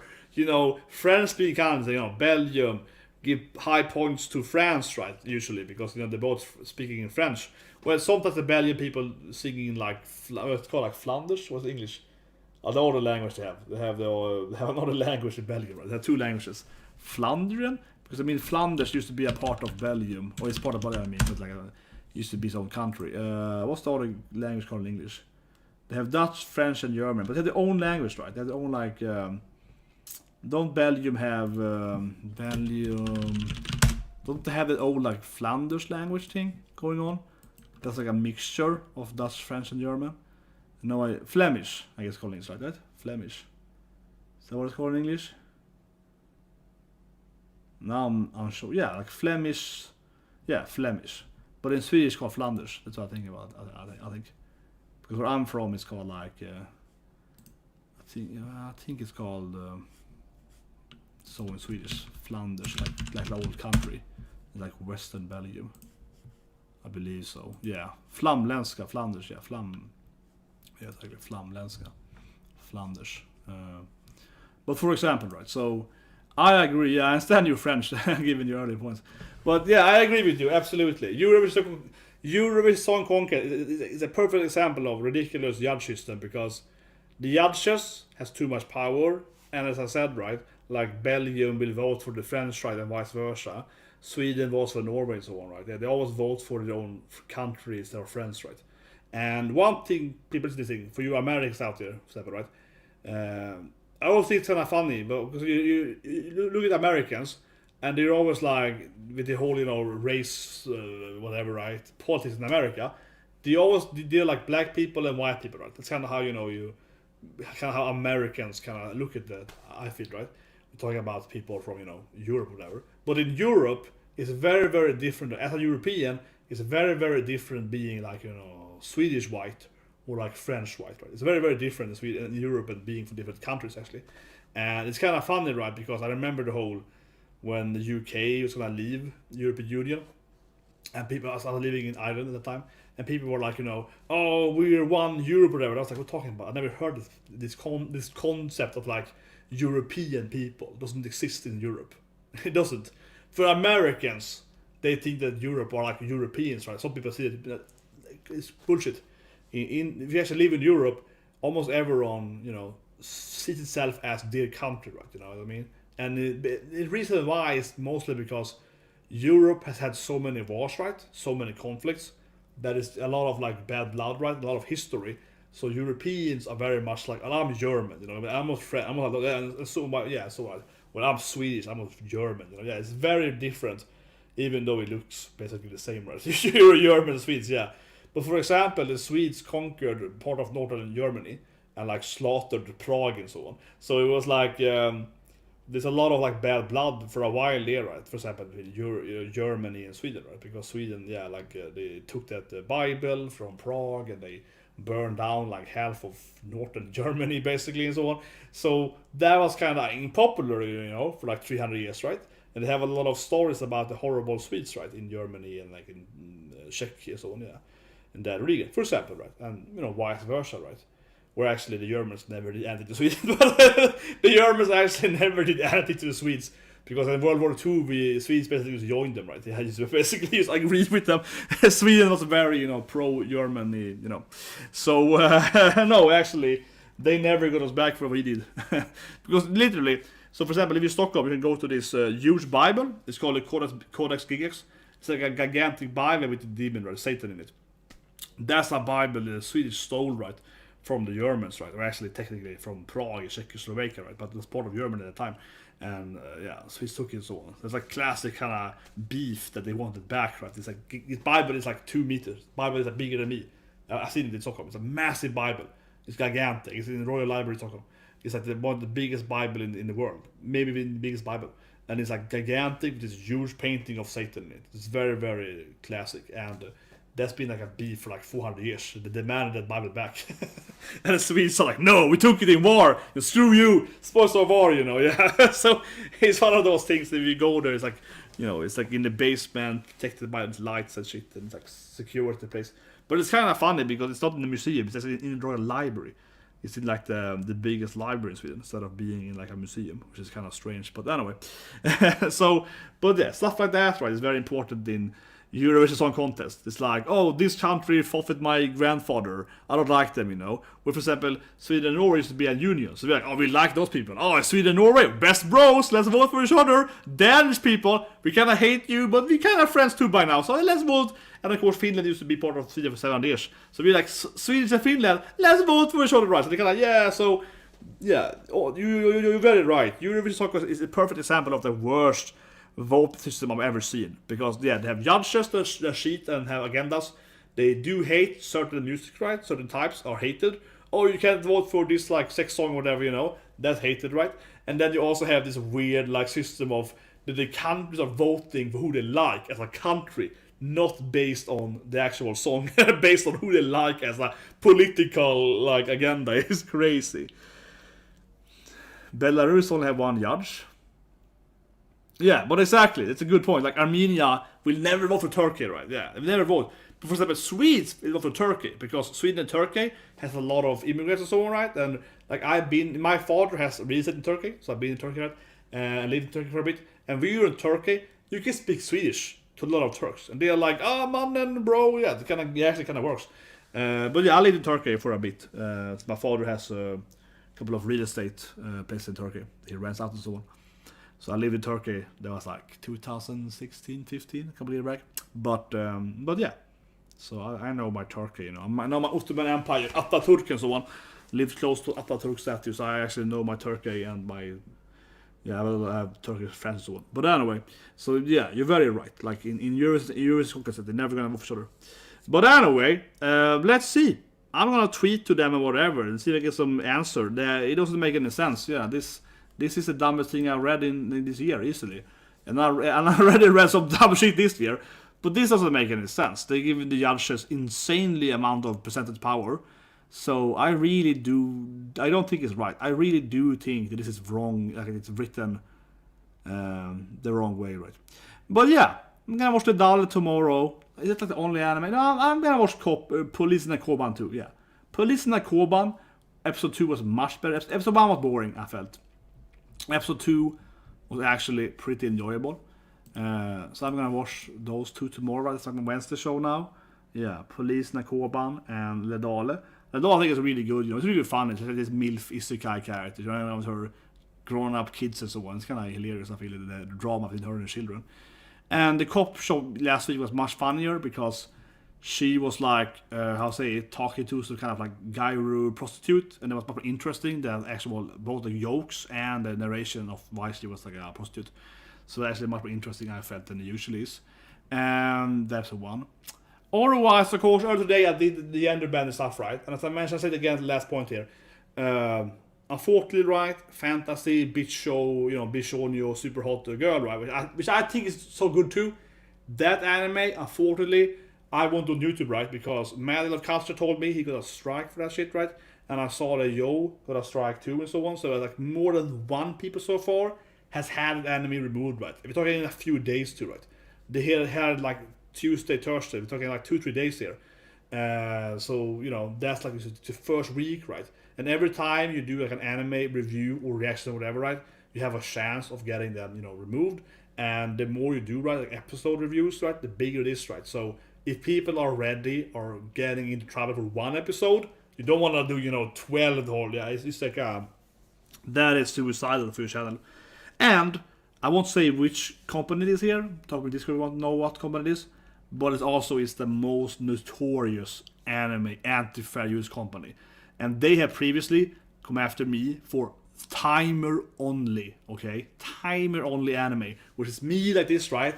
Having a timer, not even showing the anime. They come after me as they did before. But that time though, I did content notificate, and YouTube said, okay, you're right, it's not even copyright in the video. So YouTube actually removed it immediately, actually. So, sometimes YouTube actually is in your favor. I was a YouTuber, I don't even have any copyright in the video. Like, what are you saying? And then YouTube was like, okay, we agree, and they actually removed it immediately. So, through like one day, actually, and they removed it. But, still, that company is crazy, okay? So, I really loved, Fantasy Gender Bender Bishoujo. I think it's a great episode. Episode 2 was really funny, too. It's up on Twitch, guys, and so on Patreon, so yeah, because I really like the show, right? It's one of my favorite shows this season. But again, that company is like the worst, okay, on YouTube. Like literally the worst. They have the worst track record. And also for that matter, they never stand by their claims or whatever. If you counterclaim them, they never defend it. Ever. Never happened to anyone. But they get paid per claim they send, right? So they never defend it, but then your channel is blocked for 2 weeks or whatever, right? So it's just not worth it, right? It's worth it to sleep over. It's a freaking anxiety thing about it. But that company is the worst of all of them, literally. It's the worst company of all of them. And to say it again here, as the message in Twitch too. The thing is that I knew that Genderbender was risky, right? As I wrote in the post earlier today. I knew it was risky because that company is always going after animes from this specific manga publisher. So basically, a lot of people last year had many videos taken down, right? From specifically the same company, same kind of, not the same anime, right? But the same publishing company. So it's a very notorious pattern that manga publisher is super risky to do in YouTube. I told people that, and I told other YouTubers, I was like, don't do this. This anime is always very risky, right? So that's also a reason why I immediately was like, shit, this anime, people are getting in trouble for that anime. Because I wasn't surprised. I was like, that is why I have this spreadsheet, right, of all the animes that I see people getting removed and so on, right? So I was like, yes, it fits my. So I immediately was like, yes, that perfectly fits my spreadsheet analysis, right? So I have this spreadsheet where I look at all the different animes, right? That I've written some little scripts and so on, right? And it's kind of simple, but anyway. And yeah, that anime to me already was the highest, I would say, alert warning I had in my list for this season. So I was like, whoa, okay, immediately, gotta remove it. Genius Hero I do want to watch. Of course, I had a cough, right, 2 weeks ago. And my voice was really bad last week, right? I joked about that in the fantasy room, but I kept laughing and they kept giving me this bad cough, right? So that's why I didn't watch Genius Prince last week. And I think I might watch episode 1 to 3 next week. Today, of course, I want to do this roast, so that's why I didn't do it this week, right? But yeah, I might try to get up there. But the thing is that you can find that I don't want to. No, the thing is that you can't do it either. That's the last thing you said there. You can find the links to that my Twitch stream, right, and Patreon. So you can see find my reaction to that Fantasy Ropes anime. It's up on Patreon, it's up on Twitch, it's up on Odyssey. No, but it's but that's not like unnecessary. Like I said, like you can find my reaction to it. It's already up on Twitch, right? Yeah, so you can find it everywhere. And you don't have to pay Patreon either if you don't want to, right? Because it's on Twitch anyway. But because I did both the Genderbender Romance animes on Twitch, so you can watch it on Twitch, right? You don't have to pay for it. I don't care about that. I just put it on Patreon just to have it like somewhere else too, right? And Odyssey. But my point is just that you don't want to do the stuff you're mentioning because this company is crazy. Literally, this is the worst company. Okay, I almost said it. I think this is the worst Japanese company that exists, okay? It's the most notorious, literally, the worst for 10 years straight. Everyone that has done anime stuff on YouTube has been issued with this company. This is the worst, okay? So what you were saying doesn't actually work because they have come after people is for having the title so on. You know what I mean? They're crazy. So just having the title in your YouTube video, having a time one method, they can still come after you, okay? This company are just crazy because the way it works is that they get paid per email they send, right? You know what I mean? So they you send to everyone. They don't even watch the videos, right? So you can make this like link thing on YouTube, whatever. You can still get the video removed, even though you don't even show the anime. Like I said, they came after me last year for a timer only reaction. You know what I mean? Timer only, where it's me like this, right? You know, so when you show the anime, say with Anime Caveman, he got like 5 strikes from them for timer only reactions. Okay, so this company is insane. Okay, this company is like literally insane. They just have the title and they come after you. That's why I removed the video. I was like, this company is the worst of the worst. As I mentioned earlier, I knew that this anime, Fantasy and the Banner, was dangerous because that company is connected to that manga publishing form. But anyway, Orient, I am interested. I might watch Orient, kinda. I watched episode 1. I think it was pretty good. But with my cough last week, I didn't wanna watch too many animes. Unfortunately, I got the corona, I got the Omicron after Christmas. So I've been a little down with it affects my voice and so on. It affects my throat. Right? It's much better now though, but it was really bad like the first week and second week of January. So it was really bad, and I was coughing tomato juice so on off screen and so on for 3 days. That's a little reason. But yeah, the last thing you say there is something I actually thinking about, because that would be kind of interesting. I never tried that, but it would be interesting. So I have thinking about that honestly for some animes. What if you just upload an anime and I just call the title, like gender bender reaction or whatever, right? I don't even call it like the actual anime. I just call it gender bender reaction, and I don't actually write the title anywhere in the video. And I just and people subscribers can probably figure out what anime I'm referring to. Yeah, so that's something I definitely have considered this day. That actually probably would work. Like obviously the thumbnail wouldn't be anything of the anime, it would just be me, right? You know what I mean? Like it would be me, like gender band, right? Put some other image or whatever. Yeah, that is something I definitely considered. I might do it next week. That is an interesting theory, and I was thinking about it earlier today too. That would be really interesting. Right? I can just call it like gender bender reaction. Right? You know what I mean? Gender bender anime reaction. Right? You guys will know, of course, what I'm referring to, right? And I don't have to show the thumbnail and so on. That might work, yeah, because they would never find that. Like, why would they find that, right? Because there's no SOE ranking for that. But that being said, though, I probably still wouldn't want to show, the anime, right, for copyright, because then I hard to defend myself with YouTube. So on the same time, I felt that on Twitch I can just show you the stuff, right, and so the video is a better video. So that's kind of the issue against it, though, right? If I do it on like Patreon or if I do it on Odyssey or whatever, I can just show you everything. You know what I mean, I can be much more do the video. It's a better quality video, right? But yes, few people will find it though. Few people find it. So it's a tricky thing. I'm definitely gonna react to Harem Show. Yeah, certainly on Friday. Yeah, so that's back this season, right? It was delayed last year. The 1 billion waifus, one guy harem. It's very ecchi though. It's very hentai. It is certainly borderline. It's by far the most visual anime this season, right? They're actually showing the oppais. Of course, they never actually do it, right?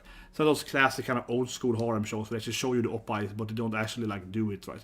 So if you watch something like Tenshin Moyo or whatever, I believe, in the old school, and the Girls Bravo and so on, those harem shows, right? They actually show you oppais. So it's kind of like an early 2000 anime where they actually don't censor that stuff. But of course, they never actually do it, right? Also far at least. Maybe they will in the future. But yeah, it's a pretty funny anime. It's funny to watch, It's like the guy is like one of the few men alive with like a million waifus, and they're all trying to seduce him, right? So it's a funny anime. Like it's ridiculous, and like we saw the little girl beating up a bear last week, so it's just kind of silly. So and for realistic, maybe that.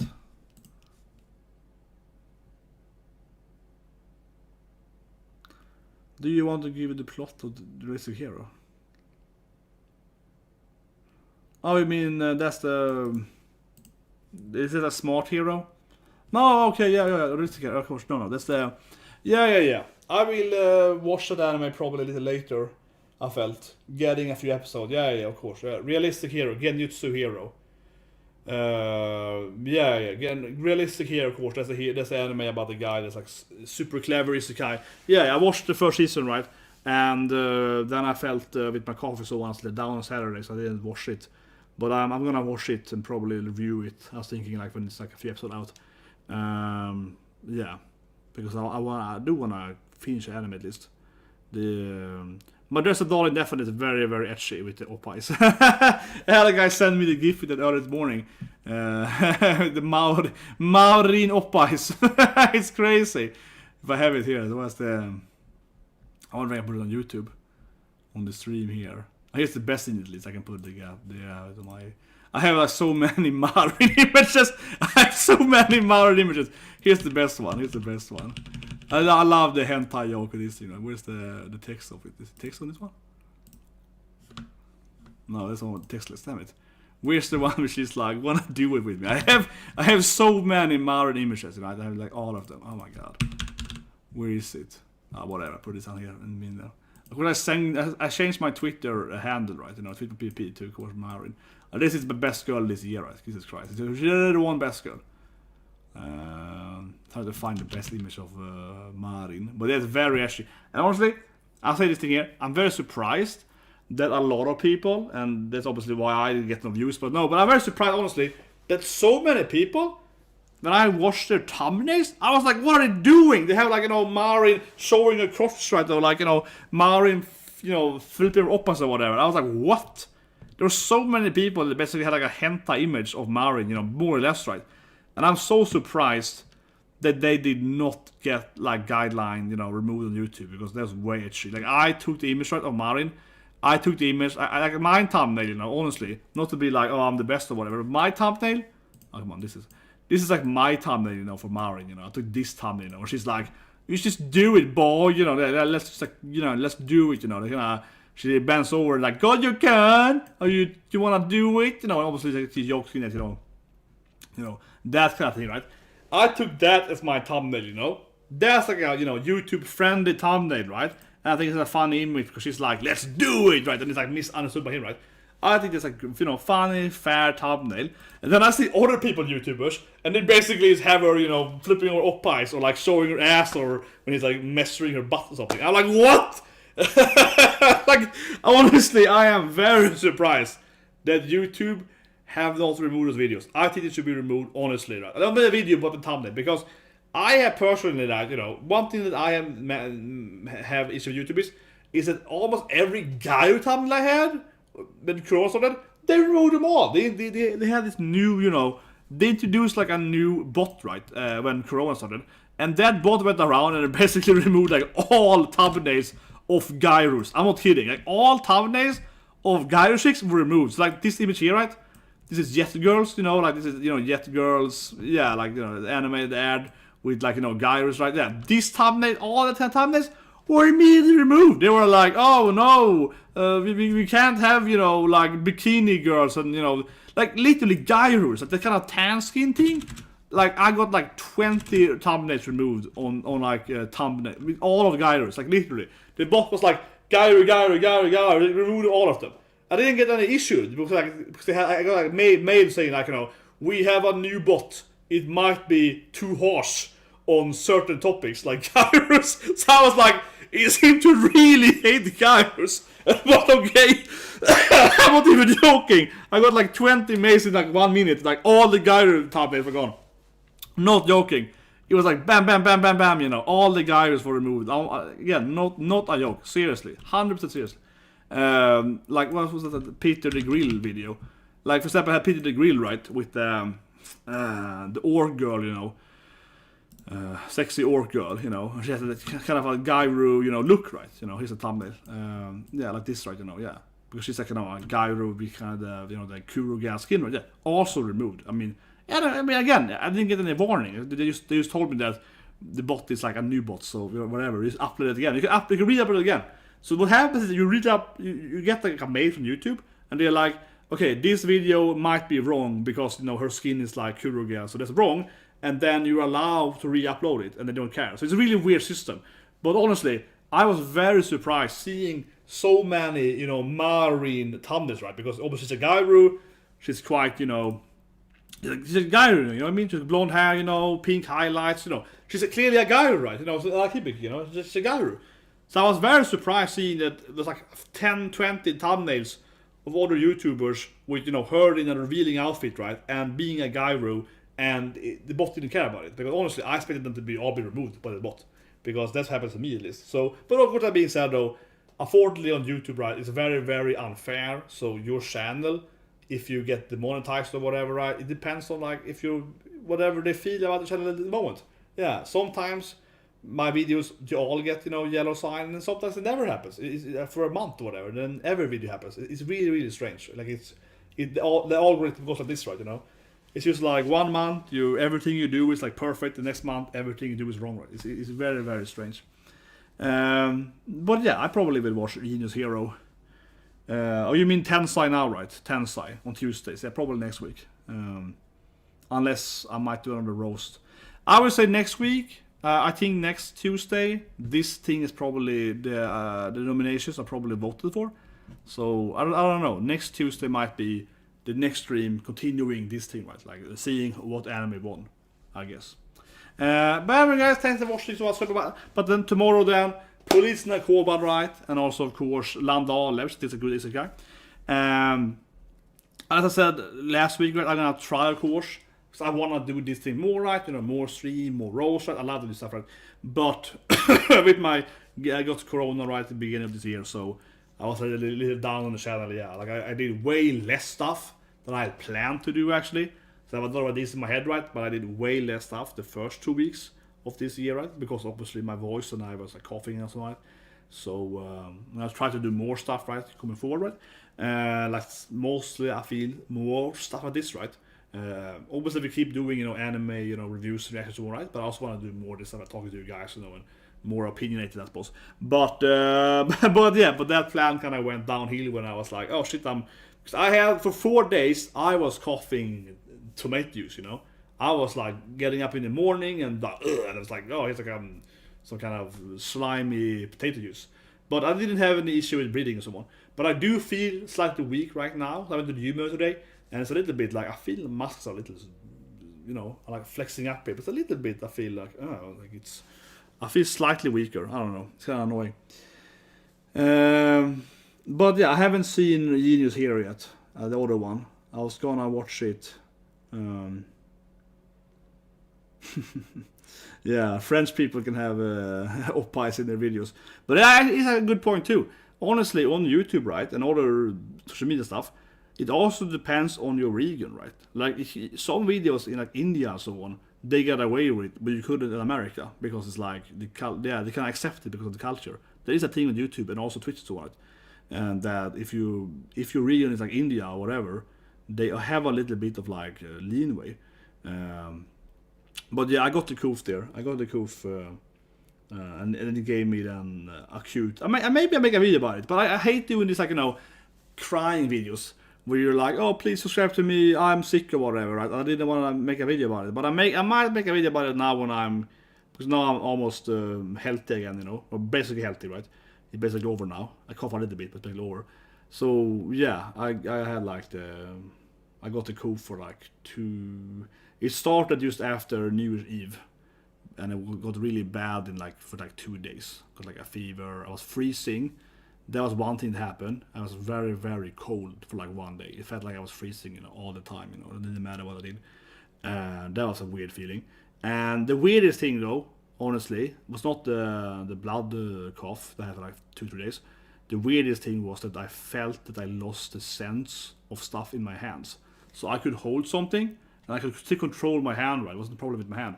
But it didn't feel like I was actually holding it with my fingers. Like I lost the kind of the sense of touch kind of thing. Like not 100%, but like I didn't feel the same thing. So if I hold like a bottle, like a cold, if I hold something that was like, like this thing, right? Like a cold bottle, that felt really strange because the cold still felt the same, that means that I could still feel like the cold of the drink, right? from the fridge, right? That still felt the same, but the actual like metal, the aluminium didn't feel the same. So I hold something for like a week or so, and I was like, oh, it's like I'm holding an ice block in my hand. It doesn't feel like I'm holding a bottle. It feels like I'm holding ice in my hand. It's a very, very weird feeling. But that's not entirely gone either. I have a little bit left, but I had that for like a week or so, and that felt really strange. Like, it wasn't bad, but it just felt like weird, right? Maybe I make a video about it. I don't know. I just kind of hate those videos. People are like, oh no, I'm sick. Please protect me, or whatever. Please subscribe. Please donate money. I can't afford my rent or whatever. It's really bullshit. I have like a lot of money in the bank account.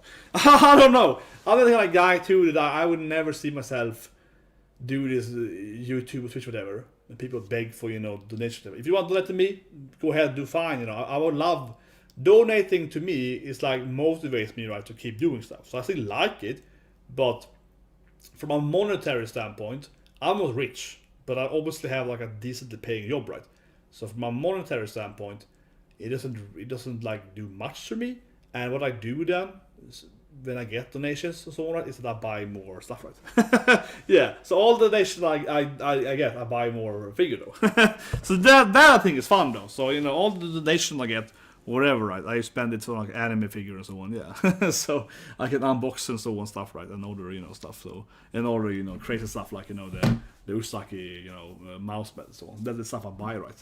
For the money I get on YouTube and so on. So at least it's like, I think it's funny, but I don't know. I just feel so uncomfortable. I don't know. I'm just, as a person, I just feel so uncomfortable when I see these other YouTubers or whatever, right, doing these videos. They're like, oh, please, I got the Koof, please donate or whatever. I could never do that. To me, that feels so lack of integrity, right, and whatever, right.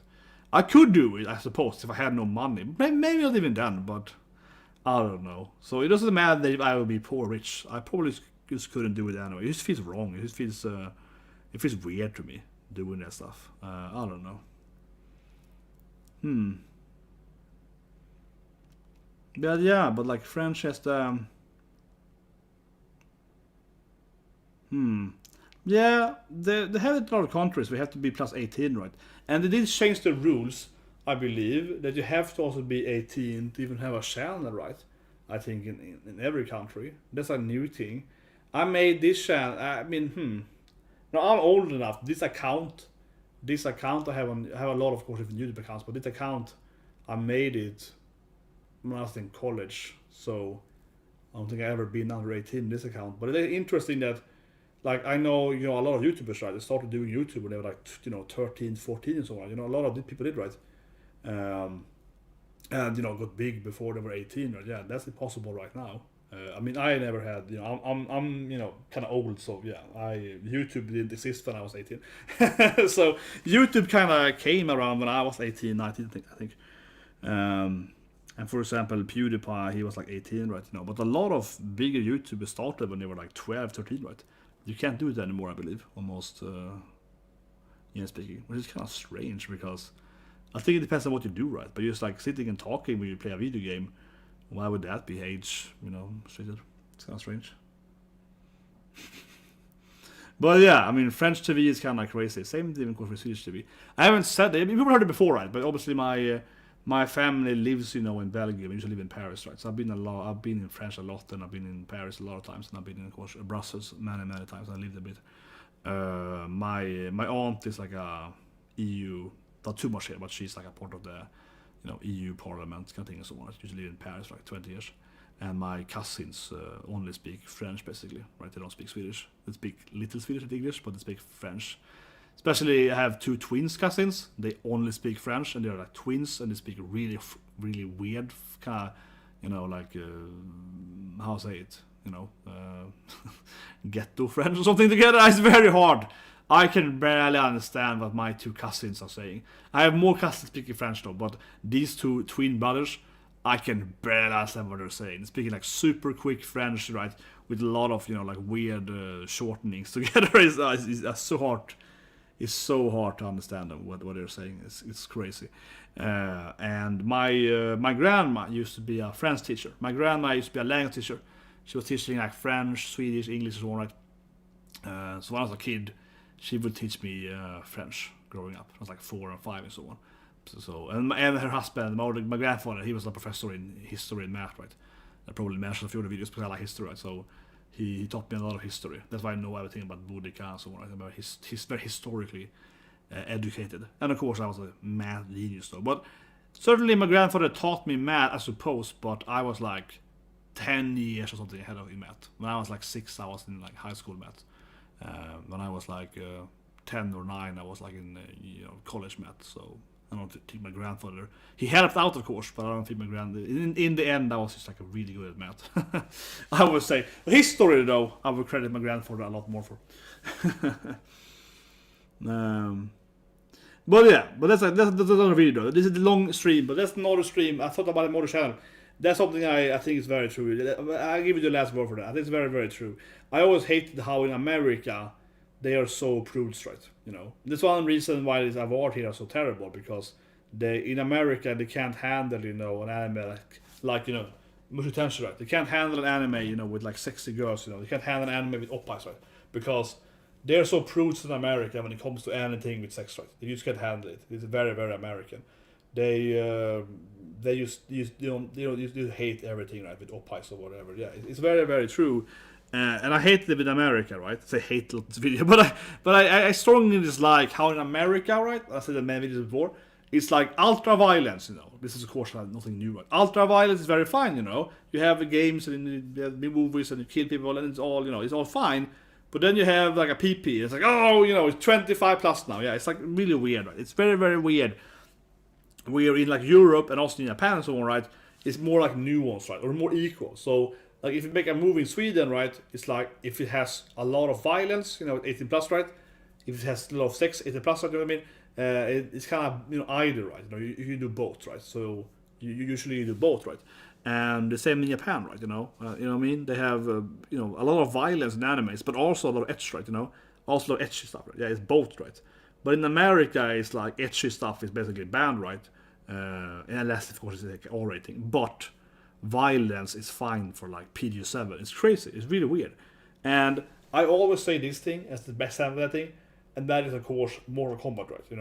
It's a great fighting game, but it makes no goddamn sense how they went from having basically everyone fighting in bikinis and having this like ultra violence, right? And now it's like ultra violence, but everyone is fighting in like a burqa or something. It doesn't make any sense. Like it's just like because it really went from having the characters to huge titties, flopping around, right?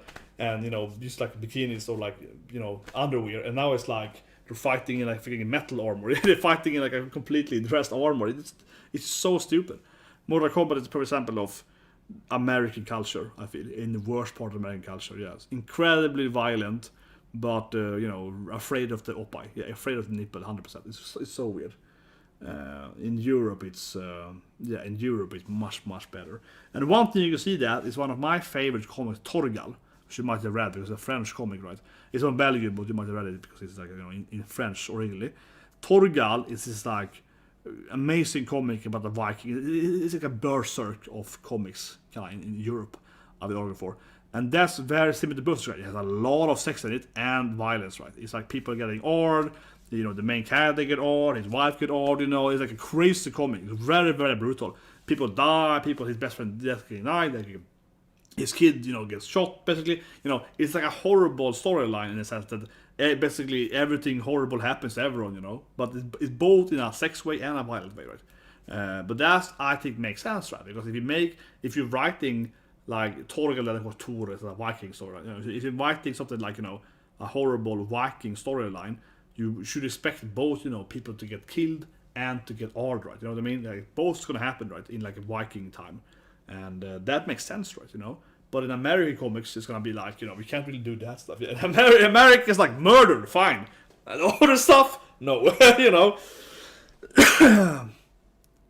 But yeah, it's kind of funny, generally speaking, if you look at etchy stuff back in the days, right? So I would say Girls Bravo, Tensei Mojo, so on. If you look at etchy stuff, etchy animes back in the early 2000s, they're way more visual, okay? Way more visual. Like anime, and you can see that thing. I saw a Beautiful Geek yesterday.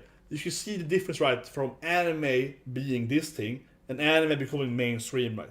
The issue of anime becoming mainstream it is that they do censor a lot of animes, right? That 20 years ago, if this anime was released today, and anime wasn't as mainstream, it wouldn't be as censored, right? Because they wouldn't be caring about mostly American politics, but honestly, was about not so much Europe, right? Because Europeans are kind of pervy too, I guess, compared to Japan, right? Yeah, and America. So mostly like to make this anime be accepted in America, mostly, right? They do reduce a lot of the extra stuff. They definitely do. In a lot of animes. And also in games, like Devil May Cry, that was crazy. Like I censored the freaking scene in PS4 one. Yeah, it's crazy, right? Also in a lot of video games, they do like remove stuff and put on some laser beams and stuff like that. Right, really really silly. But yeah, Berserk is a perfect example of old school dark fantasy, right? Where he has this starts with Guts, smashing a demon and killing her. Yeah, it is crazy. But that's another stream though. But definitely a topic I think is very interesting because I've been saying it for years that while of course I embrace the anime is popular, I also do see that some animes would be much better if they were produced a few years ago, like 10 years ago, right, before anime was as popular. Because like anime didn't used to be this censored. Like look at the Shumatsu no Harem, right? That's how animes used to look, right? A lot more like 20 years ago. They used to be a lot more like that, right? With much more less censorship. Yeah, censorship definitely. But of course, this comes back to the topic though, right? We're talking about this stream, of course, being about anime awards, right? Of course, this thing comes back to this thing, right? It does come back to just to wrap up the storyline here, right? It does come back to this stuff though, right? With anime awards, right? Because of course, anime awards are mostly focused, right, on being censoring, right? That's the whole topic, right? If I summarize this stream, right? Okay, it's no potential, right? You know what I mean? And so on. Because of course it's too much boobs, It's too much, they have a sex scene in that anime, right? It's like a some kind of R scene maybe back in the story. Obviously Paul has two, wives, right? He smashes both ladies, right? So of course that anime is gonna be banned, right? Because Crunchyroll is mostly an American, very, very American prude company, right? Even though it's owned by Sony now, it's very, very American prude, right? And these judges, right? Like I said, I was nominated, right? Some people sent me nomination, right? But they're never gonna pick me, right? Because I do oppa jokes and so on, right there. They're never gonna pick someone like me, right? Because they're gonna look at me and be like, oh, this guy is too much of a hentai. We can't pick him, you know what I mean? They're gonna pick people that are like, properly, fitting in, right? Sometimes some people slip through the cracks though. Mostly because they're very popular. If I had like a channel, if I had like a 5 million subscribers, certainly they would pick me up because I would be so famous. But you know what I mean. Like, unless you have like a million subscribers, if you're a smaller channel, right, a smaller person on the internet, you have to have the correct opinion, right, to be allowed to be a judge. Otherwise, but sure, if you have like the anime man, Joey, right, he's kind of hentai, right, but he has a lot of subscribers. Right? He can be a judge, right, because he's so famous, right. So if you don't have that massive fame, they're never gonna allow you in there, right, unless if you have again the correct or right opinion. So it is definitely connected to what I'm talking about, the whole censorship. And and it's very American. I blame you Americans, but it is very American culture. And, kind of the America, like Crunchyroll, it's kind of the tunnel, right, for anime. Because, it's like the anime goes, from Japan to America, and then from America to Europe, right? In a lot of cases, actually. And also manga, right? But it's true, they have two different versions, right, of World Harem. I think they have two different versions. But anyway, Boruto, come on, man. Boruto is like Naruto, but worse, and I don't like the power scaling in Boruto, because it used to be that Naruto's a god or something. It doesn't make any sense. But honestly, I have a hard time taking Boruto seriously in one thing, and that's because Boruto acts like his father, even though he doesn't have the same backstory. So one thing I like about Boruto is basically Naruto again, right? But Naruto had no family, he had no mom and dad and so on. They were dead, right? Spoilers. But Boruto has a loving mom and papa and, a sister and so on. Yet he acts like Naruto because he has to be the same character, right? Because they don't want to make a new character. And that I used to dislike a lot. I'm like, why is he act like his father? Like, he doesn't have the same backstory, doesn't have the same life story. Like, he shouldn't be acting like his father when, he doesn't have the same life, basically, right? Like, but he does, right? almost exact same character because they just rehashed every character. Oh, this is like Shikamaru again, this is like and so on, Sakura again. Yeah, it's just kind of weird. I just don't buy it, But I can see what you mean, definitely. Yeah, in French. Obviously, I watch the animes. I watch them on Japanese TV mostly, right? So I watch them, of course, the uncensored, the man of culture, what should I call it, without any text, right? I just watch them, with no subs, right? In Japanese TV. So not a problem for me, right? Because I watch most animes without text, right? So it's no problem for me. But I can see it being a huge issue in French and so on. And of course, that's a benefit back in the days where you had these fan subs, right? They would just fan sub it to your language, and they wouldn't care about whatever censorship. They would just do it, right? So that's also a difference now. When I grew up in the time when we had everything on fan subs, right? Basically, we had no like anime that wasn't fan sub, and every fan subber didn't care, right? They were just like ninja, scroll, whatever, it's all blah, whatever, cares. They just did that. But anyway, guys, it's a long stream, happens and so on. Share the video, right? I'm ranting about Crunchyroll, not ranting about culture, but obviously I'm right. Mushoku Tensei should have won. We all know that, but it is banned because it's too much etchy enough and so on, right? That's why they don't have it, right? Because it's so etchy. And obviously the main character actually gets laid, right? That can't be allowed, right?